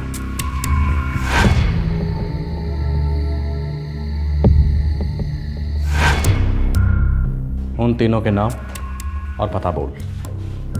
नाम और पता साहब मैंने पहले कभी उनको देखा नहीं था, दोबारा देखूंगा तो भी नहीं पहचान पाऊंगा साहब। वो चेहरे ढके हुए थे, उनके पास पिस्तौल थी साहब।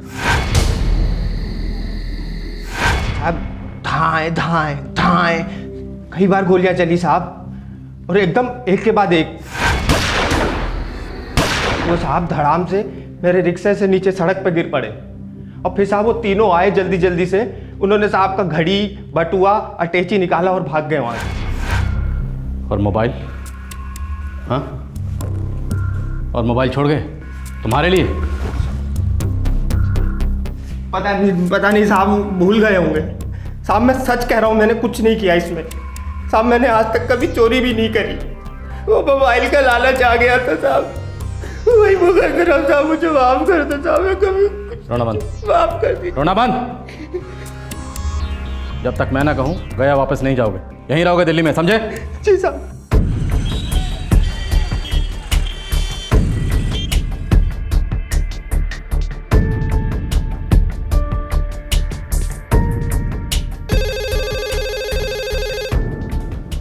हेलो सर, हम संजय बोल रहे हैं, सत्यप्रकाश चौबे के भाई। हाँ संजय बोलो। सर उस रिक्शा वाले ने कुछ बताया? नहीं, ऐसा कुछ भी नहीं जो हम पहले से नहीं जानते। सर वो आई विटनेस है, मैं उससे खुद बात करना चाहता हूँ सर। श्योर, वो दिल्ली में ही है, तुम आ जाओ बात कर लो। जी थैंक यू सर। जी साहब, उन लोगों ने साहब के हाथ से घड़ी निकाली थी। तुमने ठीक से देखा? जी बिल्कुल ठीक से देखा था साहब। झूठ बोल रहा है सर ये। सत्यप्रकाश भी ने जिंदगी में कभी रिस्ट वॉच नहीं पहनी। मैंने तुमसे कहा था सिर्फ एक बार सीधे तरीके से पूछूंगा तुमसे। साहब मैं सच बोल रहा हूँ साहब, उन लोगों ने घड़ी निकाली थी उन लोगों ने घड़ी साहब, मैं सच बोल रहा हूँ। संजय, हमने इस रिक्शा वाले की बैकग्राउंड चेक की है। He is a drug addict.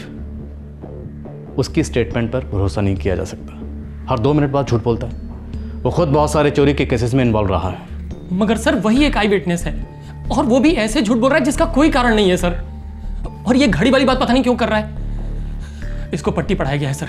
साजिश सर, यहाँ बहुत बड़ी साजिश हो रही है। अगर वाकई कोई साजिश है तो हम उस साजिश की तह तक जाएंगे, लेकिन इस वक्त हमें कोई साजिश नजर नहीं आ रही है। सॉरी। 2 दिन बाद मनोज दिल्ली से गायब हो गया। गया स्टेशन का ये साइकिल रिक्शा चलाने वाला सत्यप्रकाश चौबे की हत्या का एकमात्र चश्मदीद गवाह था। सत्यप्रकाश का रेगुलर ड्राइवर नदीम भी सत्यप्रकाश के कत्ल के बाद गायब हो गया था।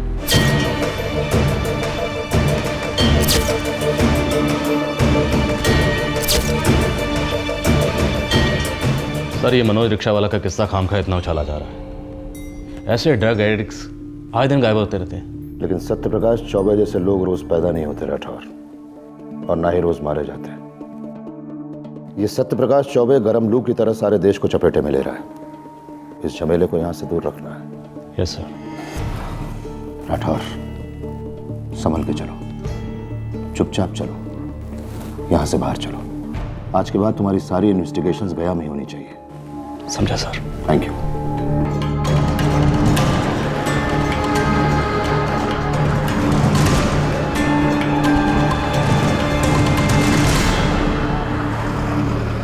राठौर सर, हम तो कहते हैं कि एक बार हम अपने खबरियों के नेटवर्क को ऑन कर देंगे, कोई ना कोई सुराग जरूर मिलेगा सर। इनाम का ऐलान कर दो। मुझे सुराग चाहिए, जल्दी चाहिए और अब भी चाहिए। जी सर। ये इनाम का आइडिया अच्छा है सर। स्वरूप, आई वांट रिजल्ट।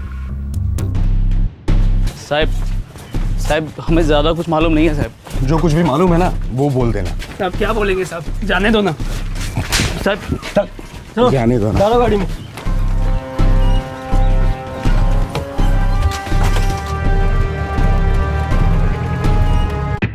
सर, ये दोनों मोहित और शंकर हैं, पैदाइशी चोर हैं, कई केस में इन्वॉल्व भी रह चुके हैं, सालों ने जेल भी काटी है। सर, इनके पास उन तीनों की खबर है जिन्होंने सत्यप्रकाश चौबे को ठोक दिया। मुहूर्त निकालो।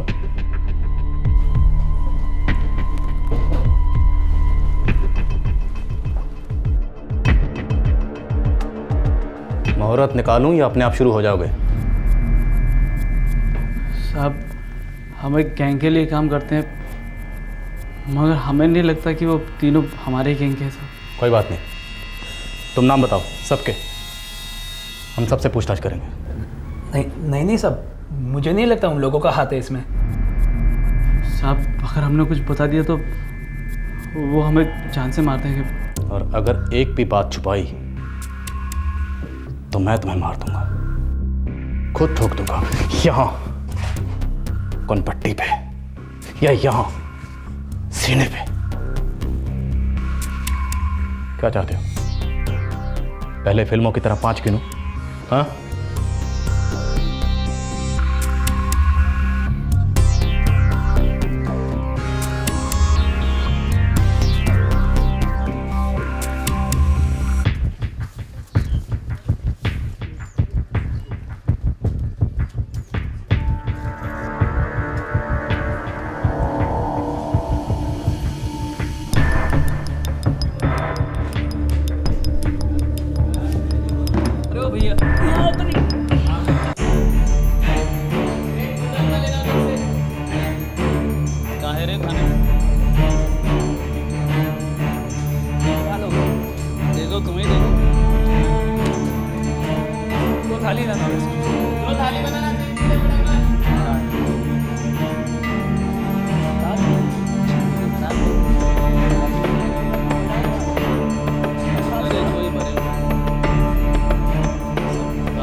एनआईबी की इंटेरोगेशन के बाद 2 लीड्स शंकर और मोहित बहुत ही संदेहजनक हालात में मर गए जब उन्होंने एक रेस्टोरेंट में खाना खाया।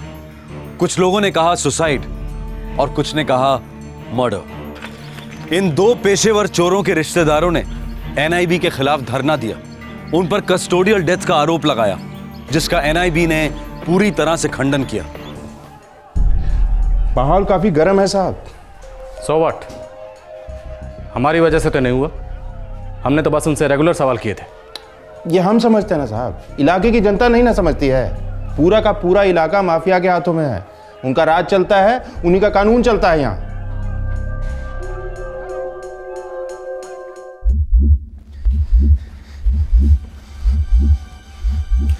सर अब आप लोग यही कह रहे हैं कि मेरे भाई की हत्या लोकल गैंग के चोरों ने की है?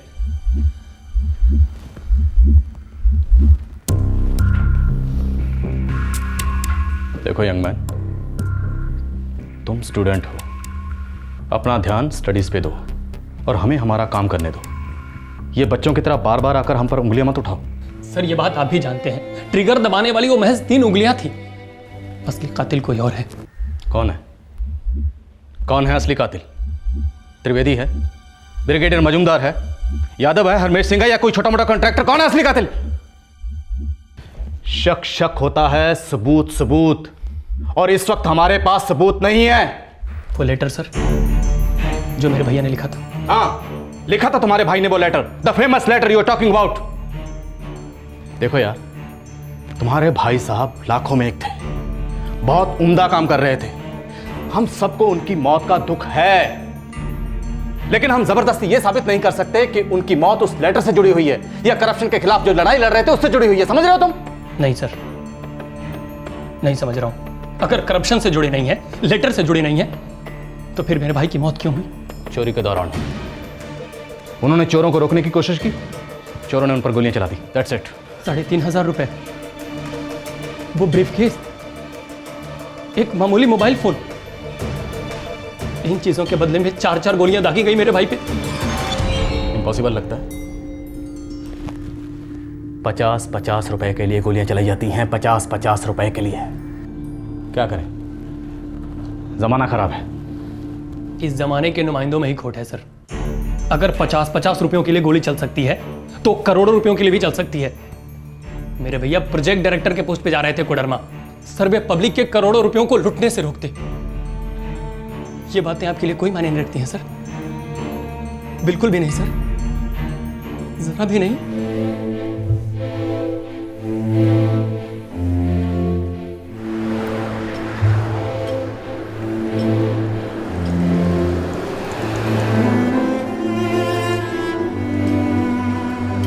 सीधे रास्ते पर बहुत कांटे हैं, बहुत चुभेंगे, खून भी बहेगा, लेकिन रुकना मना है, मुड़ना मना है।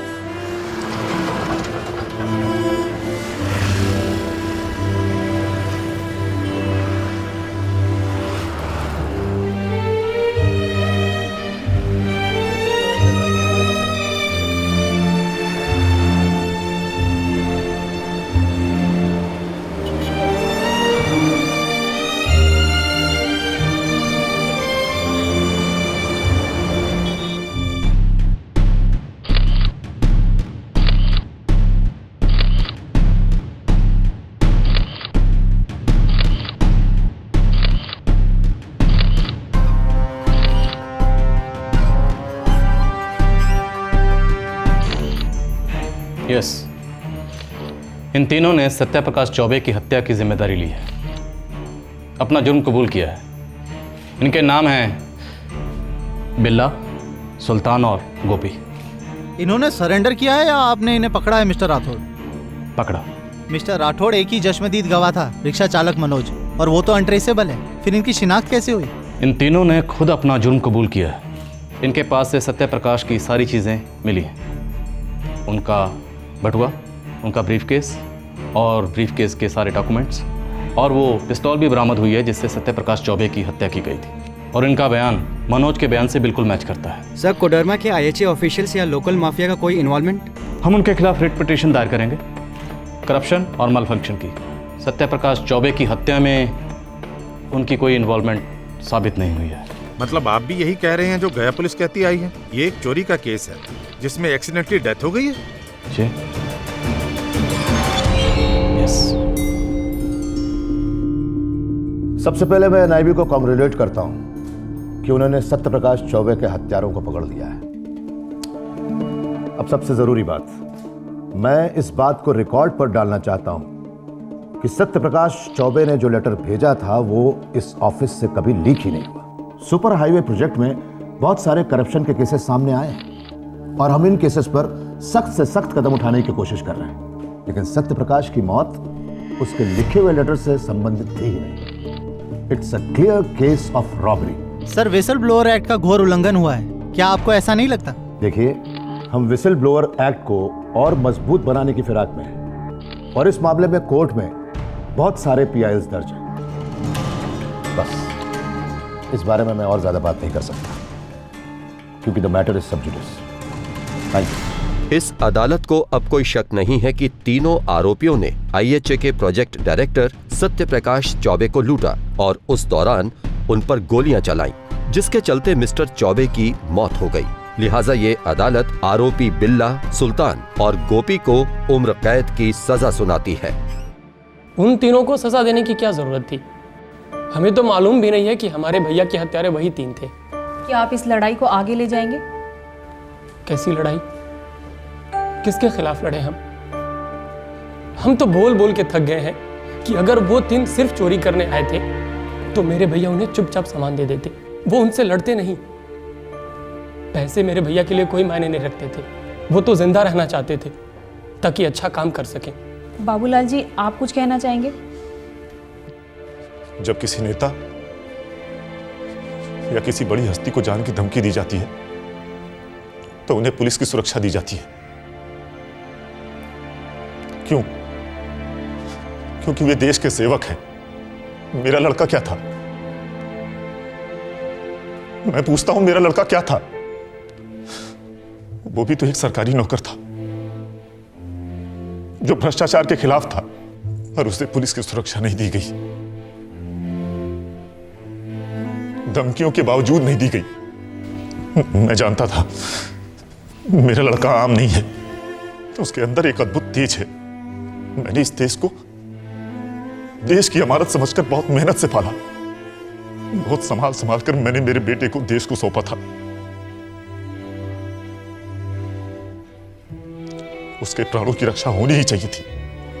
वो बहुत काम का था, देश के लिए बहुत कीमती था। मैं हाथ जोड़ता हूं सरकार के कि मेरे बेटे जैसे दूसरे होनहार बेटे बेटियों की सुरक्षा कीजिए जो देश के लिए कुछ करने निकल पड़े हैं। भ्रष्टाचार की चौखट पे उनकी बलि चढ़ना बहुत दुख की बात है। जीने दो उन्हें जीने दो। सर, नया केस।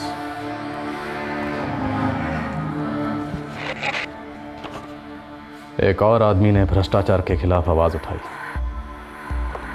काट दिया गया। सर, क्या आपको कभी लगता है कि हमें सत्यप्रकाश चौबे की सोच की इन्वेस्टिगेशन करनी चाहिए थी? वो किन चीज़ों के लिए लड़ रहा था? नहीं मिला। सत्यप्रकाश चौबे की सोच से हमारा कोई लेना देना नहीं है। हाँ, इंडिविजुअली मैं या तुम उसे एडमायर कर सकते हैं, उसे सलाम भी ठुक सकते हैं, पर हमारी ड्यूटी क्या थी? एक मर्डर केस में हत्यारों को ढूंढना। वो हमने किया। स्टोरी खत्म। वाकई ख़त्म सर। 3000 रुपये के लिए 4 गोलियाँ, शायद एक एडिशनल मोबाइल, शायद एक रिस्ट वॉच, बस इतने के लिए उसको मार दिया गया। क्या ये स्टोरी पूरी तरह सच भी है सर? एक राजा था, बहुत कमीना और जालिम राजा। वो अपने दरबारियों को और प्रजा को बहुत डरा धमका के रखता था। एक बार उस राजा ने अपने दर्जी से कहा कि मुझे ऐसे कपड़े सीकर दो जो किसी के पास ना हो, और साथ ही ये भी कहा कि अगर मुझे पता चला कि ऐसे कपड़े किसी और के पास हैं तो तुम्हारा गला काट दूंगा। दर्जी बहुत डर गया। वो घर आकर रात भर बहुत परेशान रहा कि आखिर करे तो क्या करे, और सुबह उसने राजा के लिए एक सूट तैयार किया। हवा का सूट। हवा का सूट? हवा का सूट। वो हवा का सूट उसने राजा के नंगे बदन पर चढ़ाया। राजा बहुत खुश हुआ। सारे दरबारियों ने भी बहुत वाह वाह की। हवा का सूट पहने नंगा राजा अपनी प्रजा के बीच गया, उनकी राय जानने। प्रजा में भी सबने बहुत वाह वाह की। किसी की ये कहने की हिम्मत नहीं हुई कि राजा साहब, आप अपना तमाशा बना रहे हैं। दिन भर नंगा राजा अपनी नगरी में घूमता रहा। एंडिंग तो बोलिए सर। फिर एक बिंदास बच्चा आगे आया और जोर जोर से हंसकर बोला, ये राजा तो नंगा है। विनोद, मुझे इस कहानी का अंत तो नहीं पता, पर इतना पता है कि वो बिंदास बच्चा जिंदा नहीं बचा होगा। अब सवाल यह है कि सत्यप्रकाश चौबे आखिर कब तक जिंदा रहता। उस राजा को उसका नंगापन दिखा रहा था, उसे तो मरना ही था। सत्यप्रकाश चौबे जैसे लोगों को याद करना सेहत के लिए अच्छा नहीं होता। चलो इस केस को निपटा लेते हैं, कहीं ऐसा ना हो इसे निपटाने में भी 9 साल लग जाएं। 9 साल बहुत लंबे होते हैं। देश की संपत्ति की लूट और उसका विरोध करने वालों का कत्ल, दोनों खत्म होने का नाम ही नहीं ले रहे। अखबार खोलिए, टीवी पर न्यूज देखिए, बड़ी बड़ी हेडलाइंस में रोज एक नया स्कैम और अंदर के पन्नों पर एक और आम बहादुर इंसान के कत्ल की न्यूज इतनी सी। क्या सत्य प्रकाश चौबे की आहुति रंग लाएगी? दुर्भाग्यवश नहीं। आम आदमी, आप और मैं आज भी 3rd क्लास रोड्स के लिए टोल टैक्स देते हैं। उन सड़कों पर सफर करते करते सफर करते हैं। शायद ये सड़कें कभी नहीं बनेंगी, शायद किसी भी स्कैम का आरोपी कभी भी उम्र कैद की सजा नहीं काटेगा, शायद विदेशी बैंकों में छुपा काला धन कभी नहीं लौटेगा। लेकिन हमारा इरादा निराशा फैलाना कतई नहीं है। पर यह सब कुछ क्या अपने आप ठीक हो जाएगा? बिल्कुल नहीं। हमें इसके खिलाफ आवाज उठानी होगी। आज क्राइम पेट्रोल दस्तक ने अपने 100 एपिसोड पूरे कर लिए हैं और इसीलिए आज के एपिसोड में हमने आपके सामने एक ऐसी कहानी पेश की है जो सत्येंद्र दुबे नामक एक सच्चे और ईमानदार आदमी की जिंदगी पर आधारित है। हमने ये केस इसलिए चुना क्योंकि हमें पूरा विश्वास है कि सत्य प्रकाश चौबे की जीवनी एक केस स्टडी है, उन मूल्यों की, उस आचरण की जो आज की हमारी युवा पीढ़ी और हमारी आने वाली नस्लों के लिए बेहद जरूरी है। ये एक जोरदार दस्तक है राजा और प्रजा दोनों के लिए कि भाई अब तो जागो, करप्शन लाइलाज रोग नहीं है। हमारा आज का क्राइम पेट्रोल दस्तक का ये 100वां एपिसोड हम भारत माता के उन तमाम बेटों और बेटियों के नाम अर्पित करते हैं जो करप्शन के खिलाफ लड़ाई में कुर्बान हुए। हम ये चाहते हैं कि भ्रष्टाचार को मात देने चले इन जांबाजों की कहानियां सिर्फ अखबारों और इंटरनेट पर ही ना हो, बल्कि बच्चों की टेक्स्ट बुक्स में भी हो। हमारी ये जिम्मेदारी बनती है कि हम देश के भविष्य को करप्शन के दीमक से वाकिफ करवाएं, जो हमें एक मजबूत और सही मायने में प्रगतिशील मुल्क बनने से रोकता है। आपसे फिर मुलाकात होगी क्राइम पेट्रोल दस्तक के एक और करारे एपिसोड में। तब तक अपना ख्याल रखें, सुरक्षित रहें। जय हिंद। इस तरह के और भी एपिसोड देखने के लिए हमारे चैनल को सब्सक्राइब करें और बेल आइकन दबाना ना भूलें।